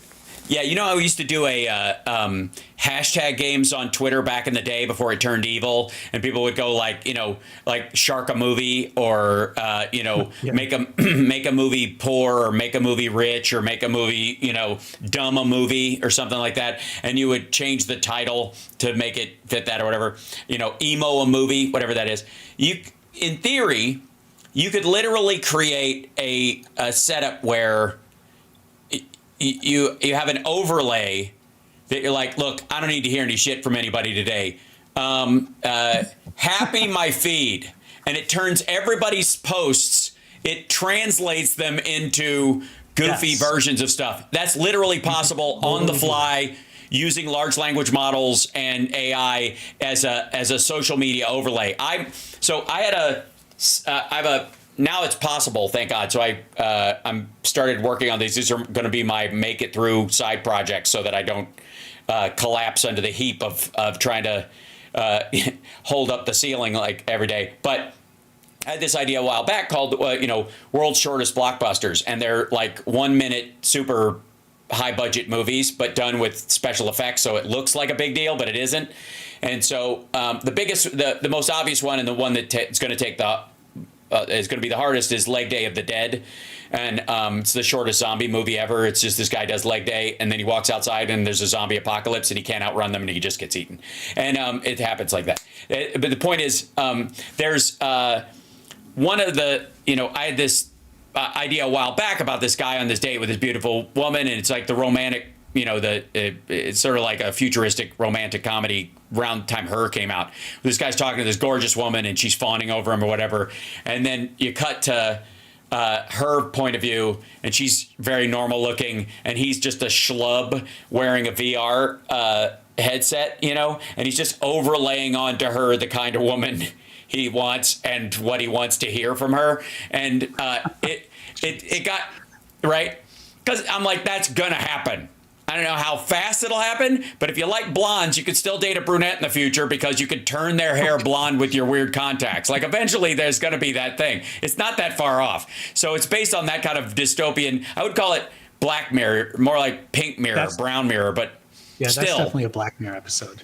Yeah. But the idea being is that you can overlay with this thing. You could translate headlines like that. You could also translate social media. You could, and again, the decentralized version, which is why I like Blue Sky over all the other ones, is that while that is a company and it is run like a company, your stuff is not. It's sort of like on the blockchain under the Mastodon architecture. It's your stuff, and it will always be your stuff as long as you have your login. The site can be down, but you can still get your shit out of there, which you could not do on Twitter. You cannot do on Facebook. You can't do on Snapchat or Instagram or any of those other things. It is very similar, and there's and the same thing with Truth Social, by the way. Truth Social is a Mastodon ripoff. Truth Social account stuff can be. Well, it's not a ripoff. It's the same as Blue Sky. It's a front end over the top of the Mastodon back. Well, Blue Sky admits to it. Why I call it a ripoff is because Truth Social lied about it. I see. They didn't say so, But that's, again, you'll be able to do that. You'll be able to fight disinfo through what you see. Almost like a blocking thing that just blocks the ideas and replaces them with better shit. You could literally say, anybody who uses a racial epithet in my chain, replace that with a cat picture. I'm dead serious. Or an AI-generated cat video. It'll happen. So I think that the overlay, to take this a step further, could be like the best Pete Buttigieg reply, right? So yes. And you can pick the genre of how, if there's something crazy, like it could be the "Did Obama take your guns" type of brainworm, as opposed to and a lot of times, well, not a lot of times. I think we Democrats already use the right's language. Like they coerce Democrats into using their language. So we're always working on their side of the field. One of the things that I saw in Harris's campaign was that so weird and freedom, they were both words that when you are presented with a concept also in jargon, right, you say, how is this weird? How does this affect freedom? And your answer could be, that's weird because, as opposed to using their language, or that infringes on my freedom. And so now you're speaking on their terms, right? The freedom part, the weird isn't on their terms. That's like you're weird, but it's better than you're a Nazi. We could argue about whether that, I'm sure Tony Michaels would disagree, but anyway, right. But if you respond with you talk about it a lot, like big government versus small government. Well, telling women what to do with their bodies is big government. So those are the types of jargon things that we need to overlay over the top of this crap coming to us, so that it's not like a hair on fire kind of event. It's it's a solid response that we collectively start to learn how to do. And that's the groundswell that then becomes 4 years from now the opposite result in the election, in my opinion. Right. Yeah, and I think they will be, I think, struggling under the weight of their own expansion. Because we should hold them to that. Yes, we should get out of the way and let them ruin themselves. We don't need to be constantly calling out they are about to do this. No, let them do it. Let them figure out how to talk to Matt Gaetz in their hearing. Let them deal with the fact that guy's there. And while you're doing it, you turn it take the thing that they're calling you and figure out how to get it back to them without it being just arguing. So Donald Trump is protecting pedophiles by not releasing the Jeffrey Epstein information. Why is Donald Trump protecting pedophiles by not releasing them? So you're not saying, you're not blaming, you're not saying Donald Trump is in it. You're not calling Matt Gaetz a pedophile. You don't have to do that part. You don't have to. All you have to do is box them in. Like, keep doing that. Like, so one this of is the what things I'm that, trying to yeah, talk about. These it's are great. just, like, Yeah, simple examples. it's very smart. And I would argue that there's a similar. You can point to a certain failure around it on our side as far as messaging. The protecting Nazis versus calling someone one, calling somebody a pedophile, which, by the way, he certainly is, as far as Matt Gaetz. But the idea is like questioning their actions versus labeling them, because the label they dismiss. Right? Exactly. They'll just go, you guys just hate us. That's Trump derangement syndrome. Whereas if you question the actions and that plants the seed in the mind of the person you're talking to, that like, yeah, why haven't they done that? Way better than just calling them that name.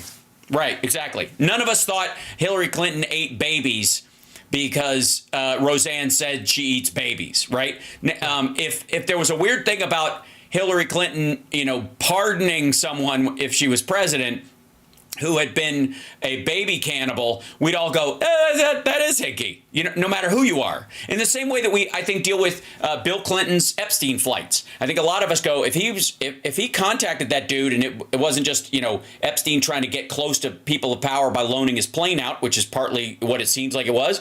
Again, don't know. Love to find out. But if we found out on our side that he was engaged in that shit, I don't think we'd be like we are with Menendez or any of these other people. Just like, bye.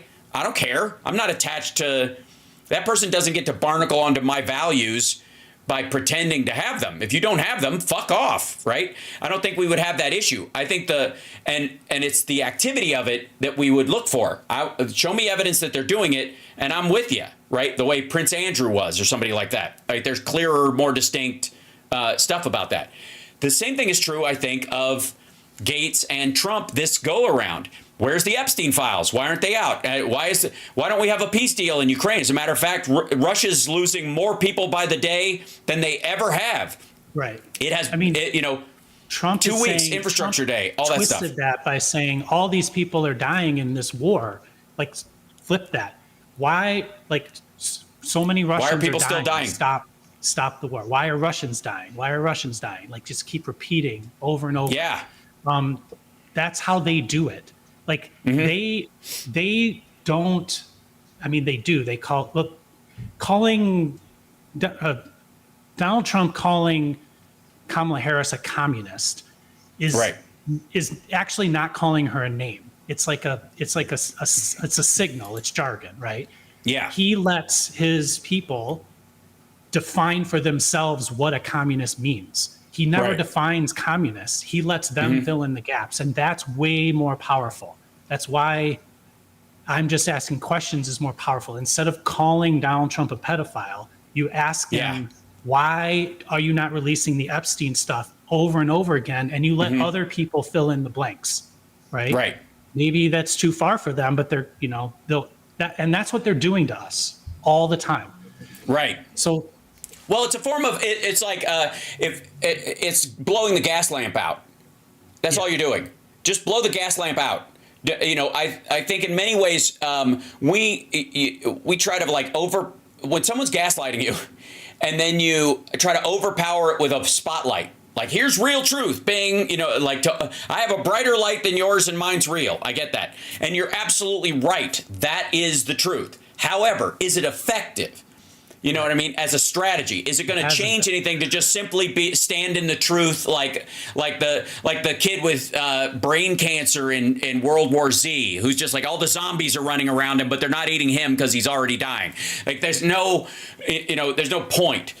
What can you do to undermine their credibility amongst their side? Because what we want, if we can trigger anything, it's exactly what they triggered on our side, which is infighting. If you can trigger any infighting, and I know a lot of people are going to go, it won't matter, they don't care. They absolutely do. There's already infighting amongst them. They absolutely do. And they have to answer to people who have been bullshitting their people. And if shit goes wrong, those people are going to start yelling at these people, and those people are going to start yelling up the chain. And what Trump traditionally does is blame the people who are complaining to him on behalf of the people that they bullshitted on his behalf. And that's what happened last time. Okay, that's what we should be building up. We should be building the pressure. Trump's not going to feel any because he doesn't care. Right. But the people that asked him to do stuff and that shit isn't happening, they're the ones that will squeal. And so what I think what you're addressing in that is there are a bunch of people like release the Epstein files because they're sure Democrats are all over it. But Donald Trump's not going to do it because he knows he's all over it. So they've now got to explain to their people, well, you know, it wouldn't be a good idea. And think about if you actually gave a shit about that issue or you believed there was a deep state or any of that stuff. Are you going to take that as an answer? Of course not. And if we got our thumb on that, I don't know why. I don't know why he won't. Yeah, it's weird that he just won't let it out. He won't let it out all the time, just constant, and without going, because he's on it, let them come to that conclusion. Exactly. Because they will. They Outer have Drive to. just said, no media is calling Trump a pedophile, though. That's our point. Don't call him a pedophile. Well, and the other thing is, there's no evidence in that regard that he is. He was around. He was around.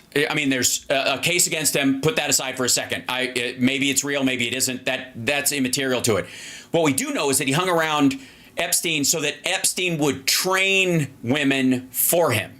Right. The idea is that once they turn 18, they're like trained concubines. That's why some of these guys hung around Epstein. It wasn't that they wanted to have sex with, maybe they do, but they knew it was like off limits or dangerous. But as long as they cleared 18, that's what these modeling services were about. Bring them over here. Epstein and fucking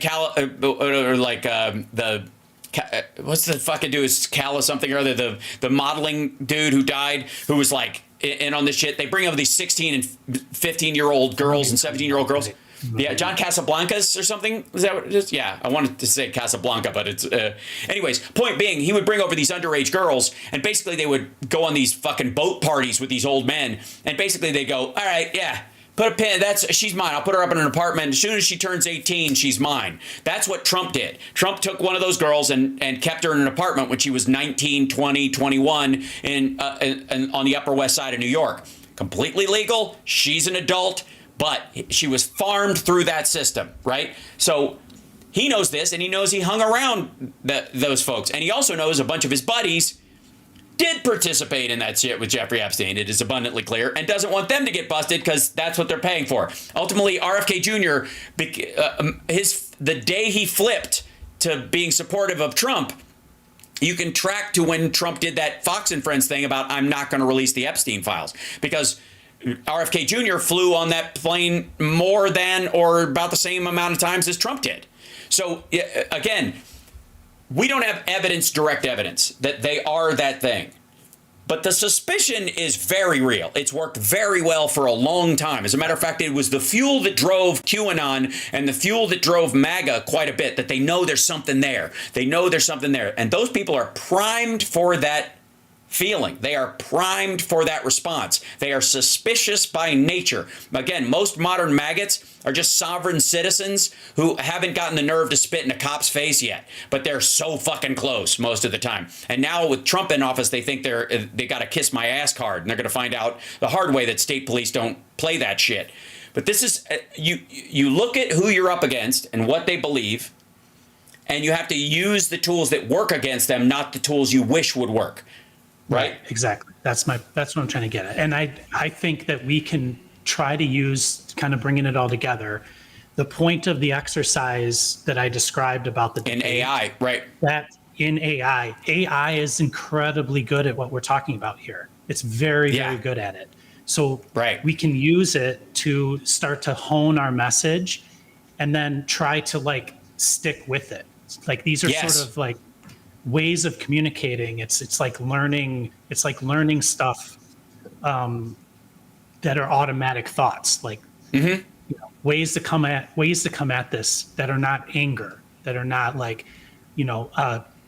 part of what I think people give up about is it's like it comes from both ends of the spectrum. The Republicans just want to wear you out, but I think we wore ourselves out with these headlines. Like these, because Midas Touch, David Pakman, they've got the same crazy headlines, like everything's going to end, and then you watch it, and it's, and so one of the things about watching, I'm not being critical of this because it is entertainment, but like calling balls and strikes over legal briefs for the last 8 years, it like primes us to be like rooting for the team. And now you're a Yankees fan and you almost got swept and you feel like shit afterwards, Right. after a full season of baseball, right?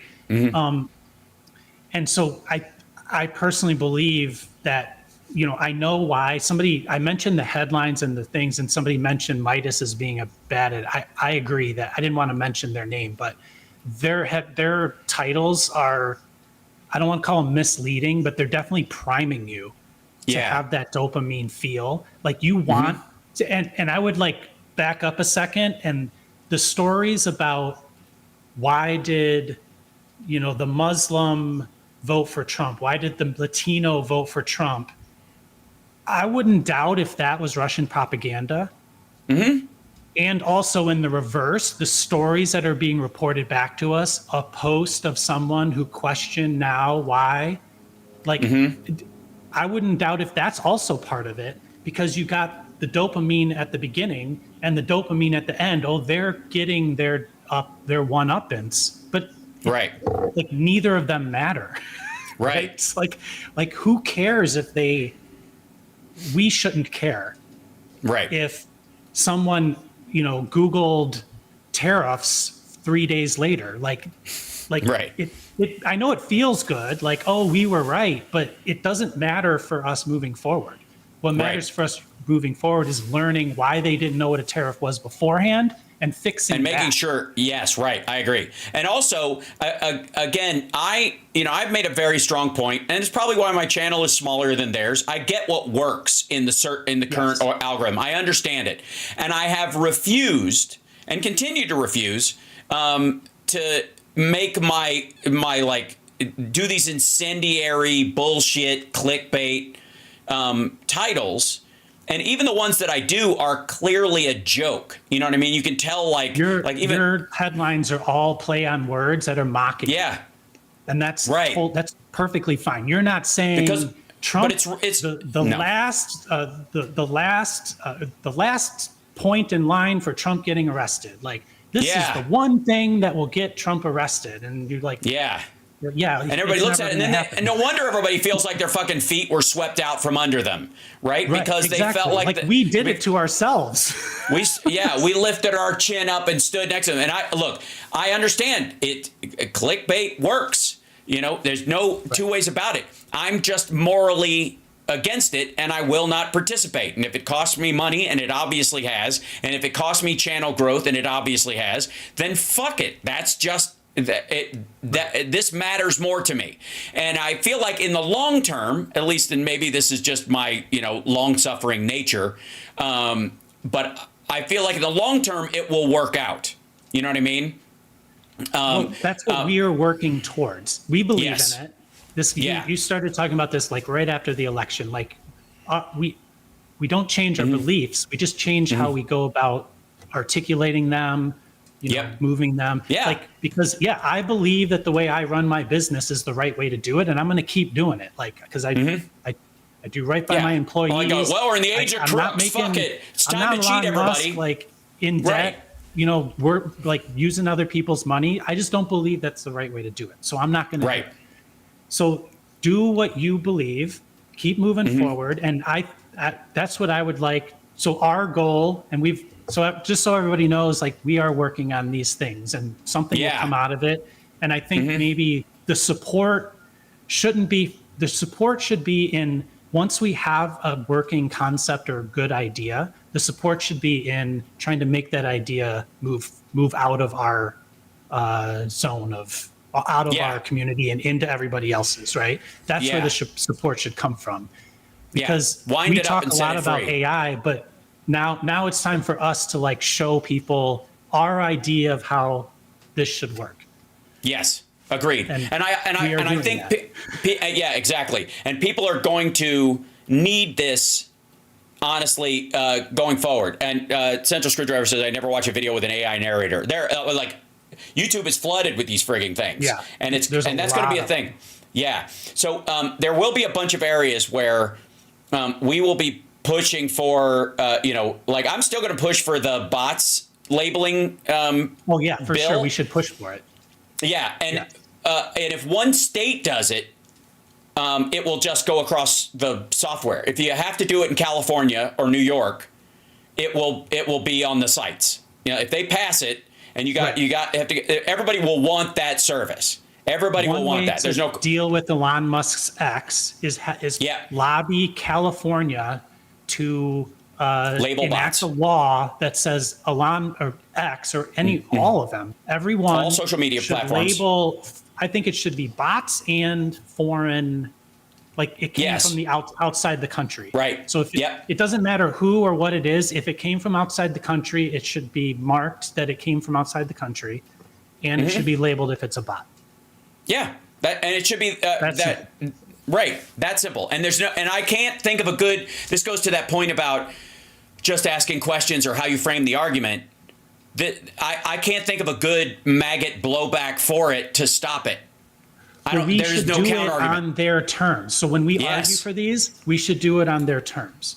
Right. And I'm not quite sure what that message is, but we can articulate. We can we can ask ChatGPT. We can create a ChatGPT that talks like them. Right. You know what they're going to say? California, all those liberals are trying. No, states' rights. It's states' rights. Yeah. We just want to protect our states from misinformation and disinformation.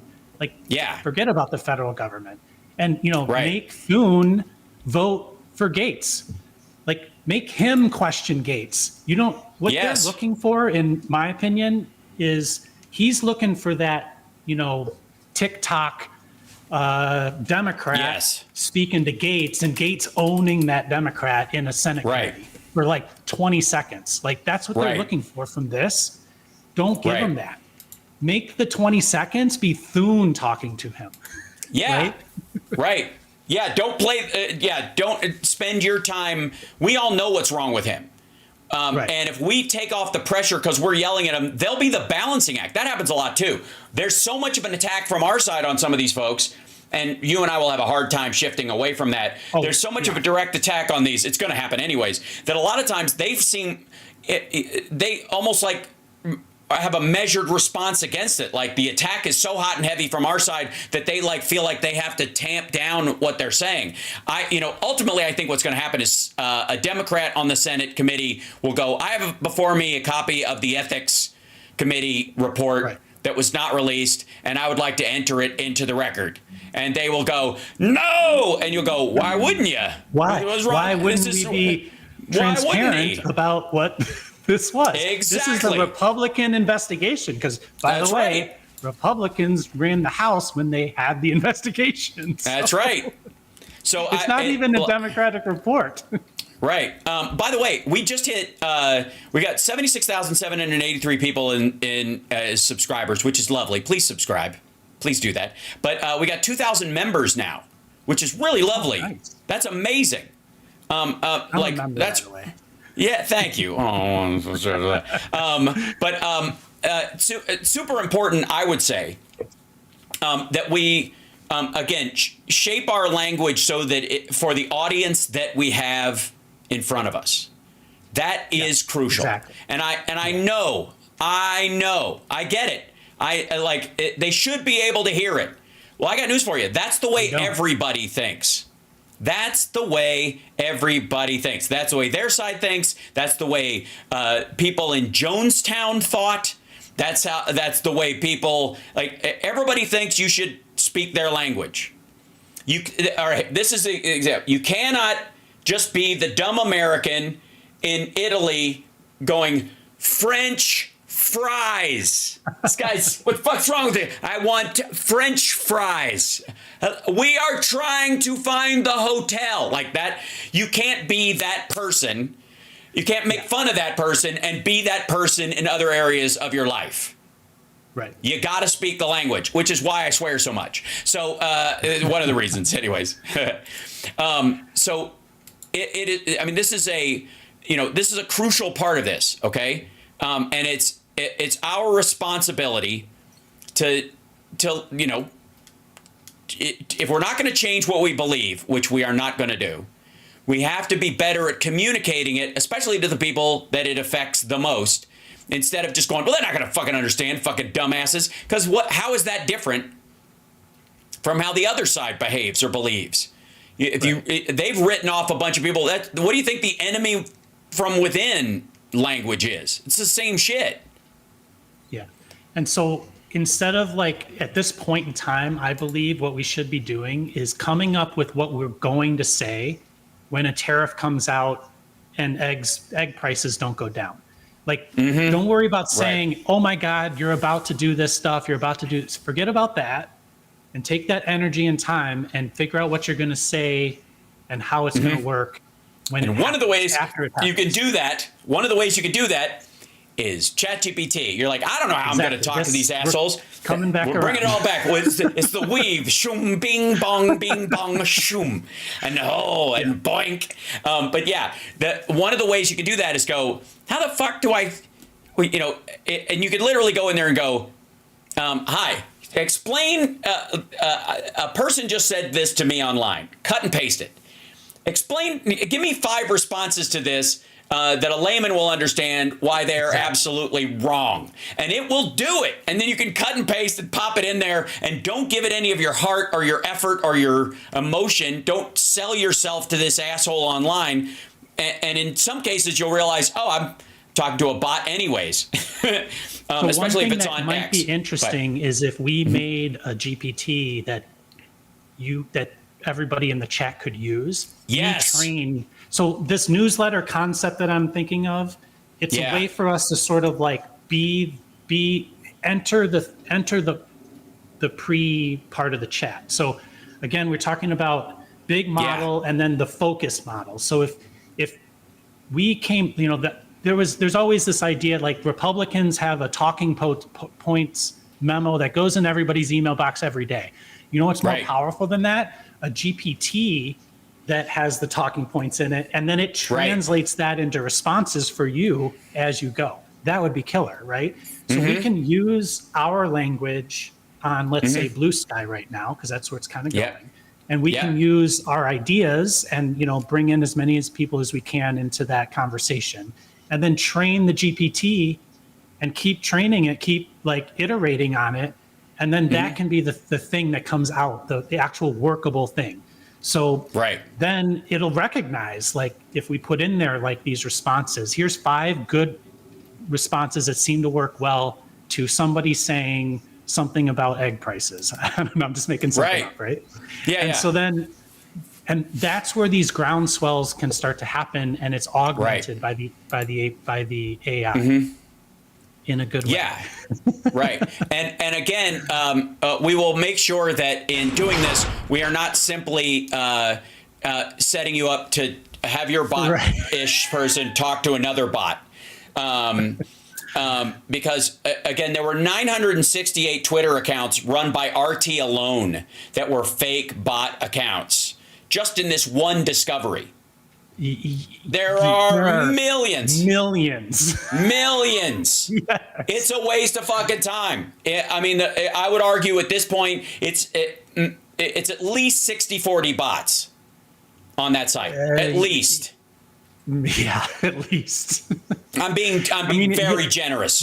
We won't know. Like if you say, like, I wouldn't doubt it if Hackman and Midas touched that. Lost you for a second. There you go. Yeah. Like, there's this weird like 100,000-ish cap, Tony Michaels is like at around 150. Yeah. You and Cliff Schechner are around 80,000, I think, or maybe, just under 100. So on Twitter, I had 150. And again, I think that's the glass ceiling. Thinking of YouTube subs or. Right. Sorry. So somebody put my Blue Sky into here. Like, if you follow me, like, it's going to be weird for a while because I'm doing like really, there's like weird stuff happening in it, but feel free to follow me and whatever. I'm just telling you, like, I'm not normal. Andrea put it in there. Yeah, there you go. robglenn.bluesky.social. Pretty easy. But you'll start to see some weird stuff. If you want to like follow, if anybody's interested, the stuff that we're talking about doing together, I can post it there. I don't care. I have another account I'm building, It's called AIAF at Blue so Sky. I think it'd be really interesting to like whatever they call retweeting, reposting. If you reposted to an account as a collector that then kicked back a response, that would be pretty interesting, I think. Yeah, that's pretty easy to do, and how that structure set up is pretty great. I've already got it halfway there.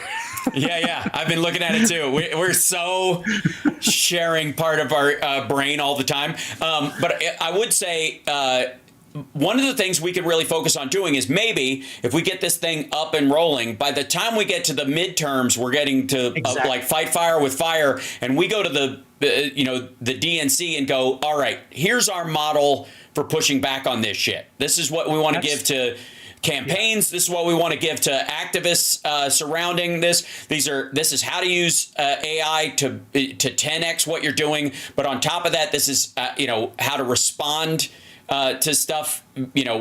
Make sure each candidate has an AI that's structured around their system already up on their website, ready to go. There you go. Just take their documents that, whatever their policies are, or their statement of policies, just freaking put it right in there. Hold on 1 second. Why do they do that?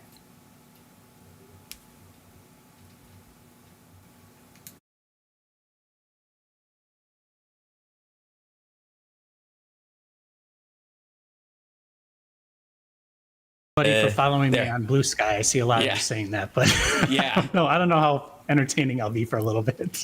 Well, so you can you can also create multiple accounts on there, just like anything else. And but I just want to do it out in public. I don't care. I'm doing it on purpose that way. Yeah, no. I do too, but I'm also creating kind of like sub accounts for a lot of this stuff so that people can, separate it from my politics directly and just look at it for the material usage of it, or share it without getting a fucking incoming fire on other sites. So that's kind of crucial. But we're gonna. Yeah, but I have my company sites and stuff like that I keep separate. Sure. I was gonna. Well, go ahead. Sorry, I had no. And so we're at the end of the show. So I want to tell everybody that he and I are going to be having a regular meeting beyond this on our own to start building the very thing that we're talking about. Go ahead. I was listening. I really love the progressive. Sorry, Blue Drip Glass and Blue Gal. What's their Crooks and Liars? No. The Turn Left. Sorry. Yeah, Professional Left podcast. Yeah. I think it was Blue Gal that mentioned something about creating.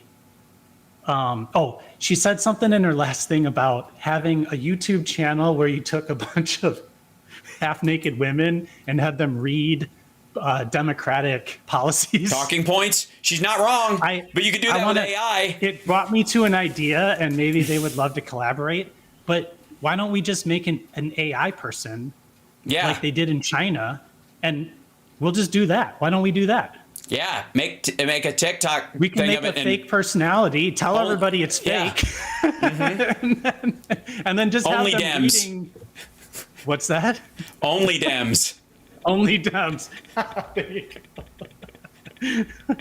Right. Okay. All right, we're like, now we're getting all over the place. Yeah, now we're getting punch drunk about it. But we are going to do that. We are going to materially work on a toolbox, not just for you guys, which we would like to, like, as a starter kit, as it were, for using AI. And I think that's the clear part of it, with just some like cut and paste instruction, like, hey, take this part we wrote out for you and put this into ChatGPT, and it will start you down the road of creating a ChatGPT that works for you, that you can start playing with, and you'll see what it'll do. And here's some tests. Here's some suggestions on how to use it that would, lean in the direction of stuff you might be interested in. On top of that, building a toolkit for campaigns and for Democrats and for, a true, like, Star Trek progressive movement. Love that idea. Yeah. Like, there should be like Trekkie Dems, no deference to, in all deference to Mark Hamill. I love Star Wars, but it is a patricidal nightmare at its root. At the very least, Star Trek gives you a kind of a point in the future you can kind of, a tuning fork for the future that we can kind of understand and go, okay, that's a better. It's not a quite utopian future, but it's way closer to what is possible, right? Right. Exactly. And Roddenberry was a genius in that regard, and we'll probably have to go through Blade Runner to get there, but not far off. And the idea that there'll only be one data is the only part that I find apocryphal in that future part of it. But it is going to be a thing. That is, that design function as far as how we direct people towards a goal that you can envision and actually see getting to. I think Trekkie Dems is a way to go in that regard without dragging, and maybe it's just futurist, a democratic futurist movement. Because I think that's a real thing, because I'm a big believer in futurism and futurist philosophy. It's something I germinate on all the time. It's why Blade Runner and Ghost in the Shell are two of my favorite movies, because I think that they deal with the questions we're going to have to deal with, and I think it's we're headed in that direction anyways. And I think a lot of the young people right now are aware of that direction as well. And like I said, my kid is going to have an AI tutor starting next year when he's in high school that will probably see him through all of high school. There will be like a digital buddy. There might be a first gen of it, and then they come up with a different one. But it's going to happen. Somebody's like, especially hypercapitalism. Nope, it isn't.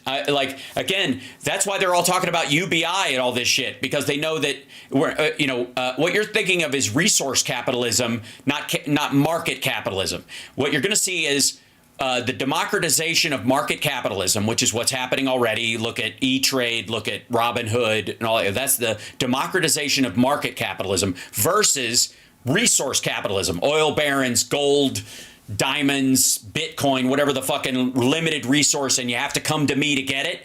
That shit's gone, and they can't do it. They're not going to be able to get it back. And again, all the billionaires that are in, go ahead. Distributed resources are another thing. That's what Uber is.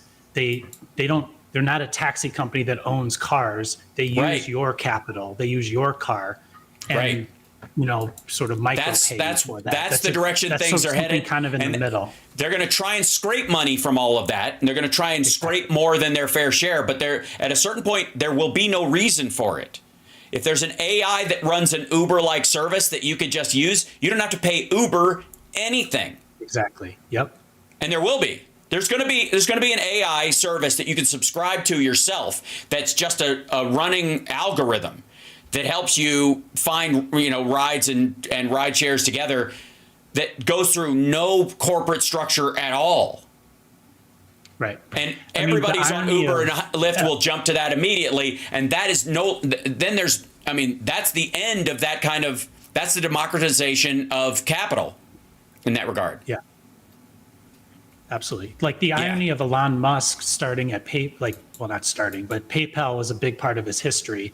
And effectively, PayPal was just a way to get transaction fees.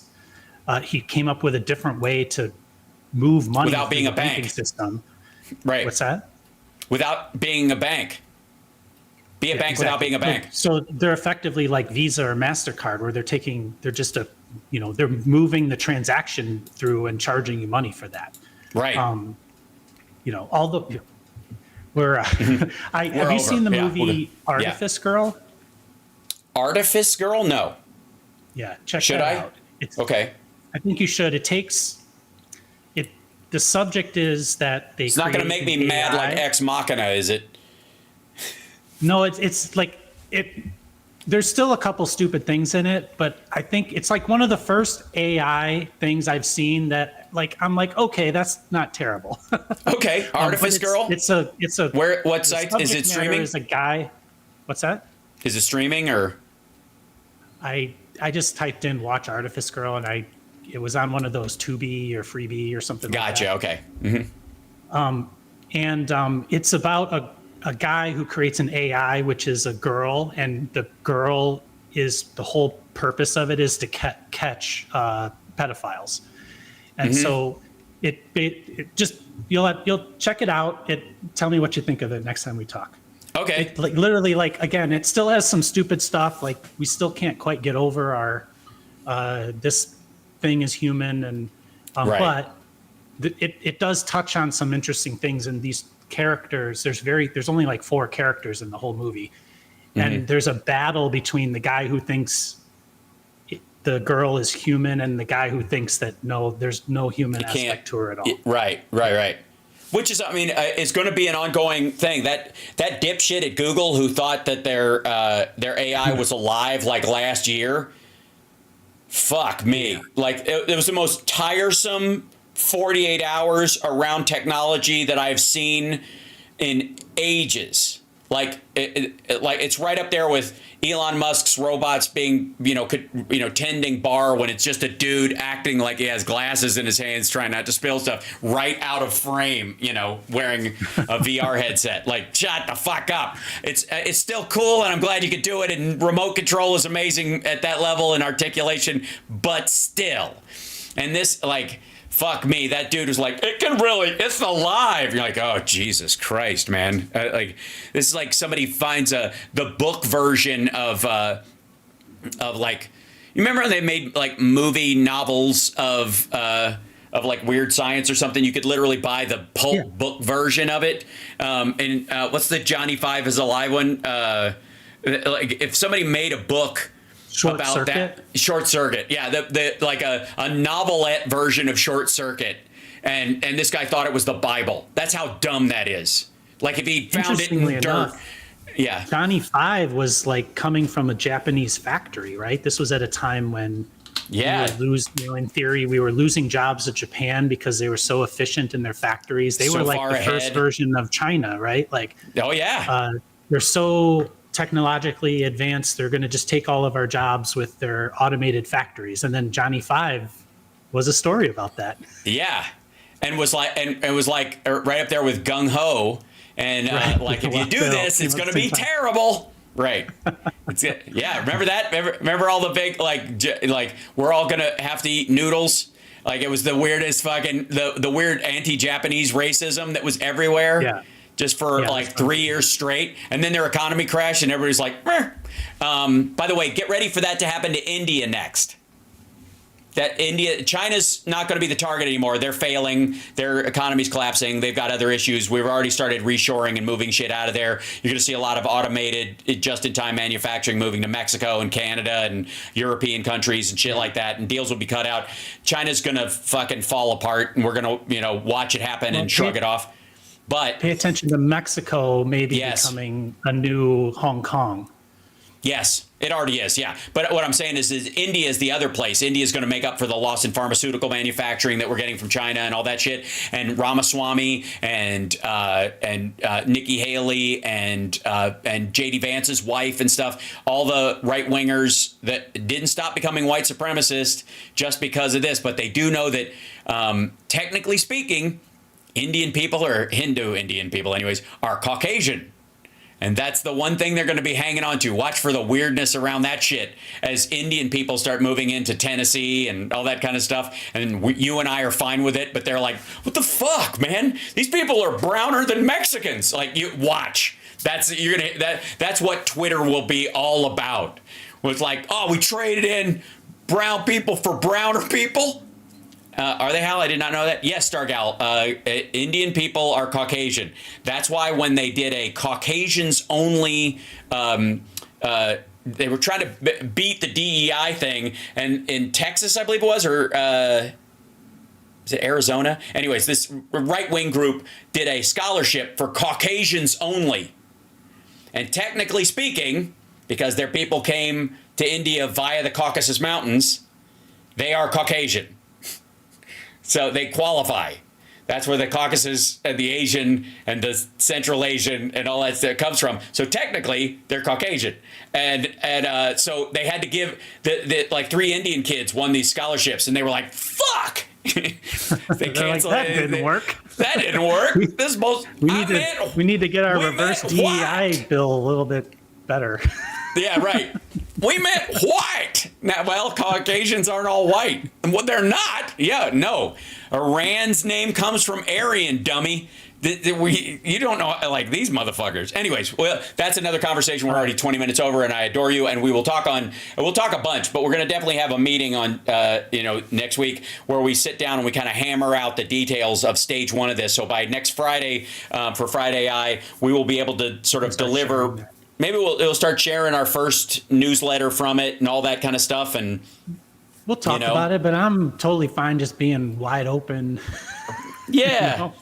But I mean, at the very least, you know what we could do? At the very least, I could put a document in the comment section below, in the description below, that allows people, you know what I mean, that they could just click on that and go, hey, while we're talking, we made this thing, and you could click on the file below us, and you can upload this into ChatGPT. We can even walk people through it as it happens.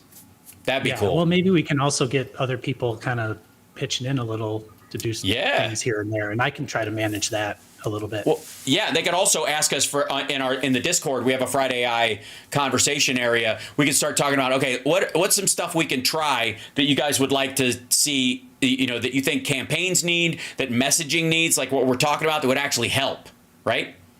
Yeah. Exactly. So, anyways, well, thank you for having me. Thanks for sticking around. No, I'm glad. And like, dude, both you and I, once we get rolling on this, like, the sun is starting to go down. We probably should, anyway.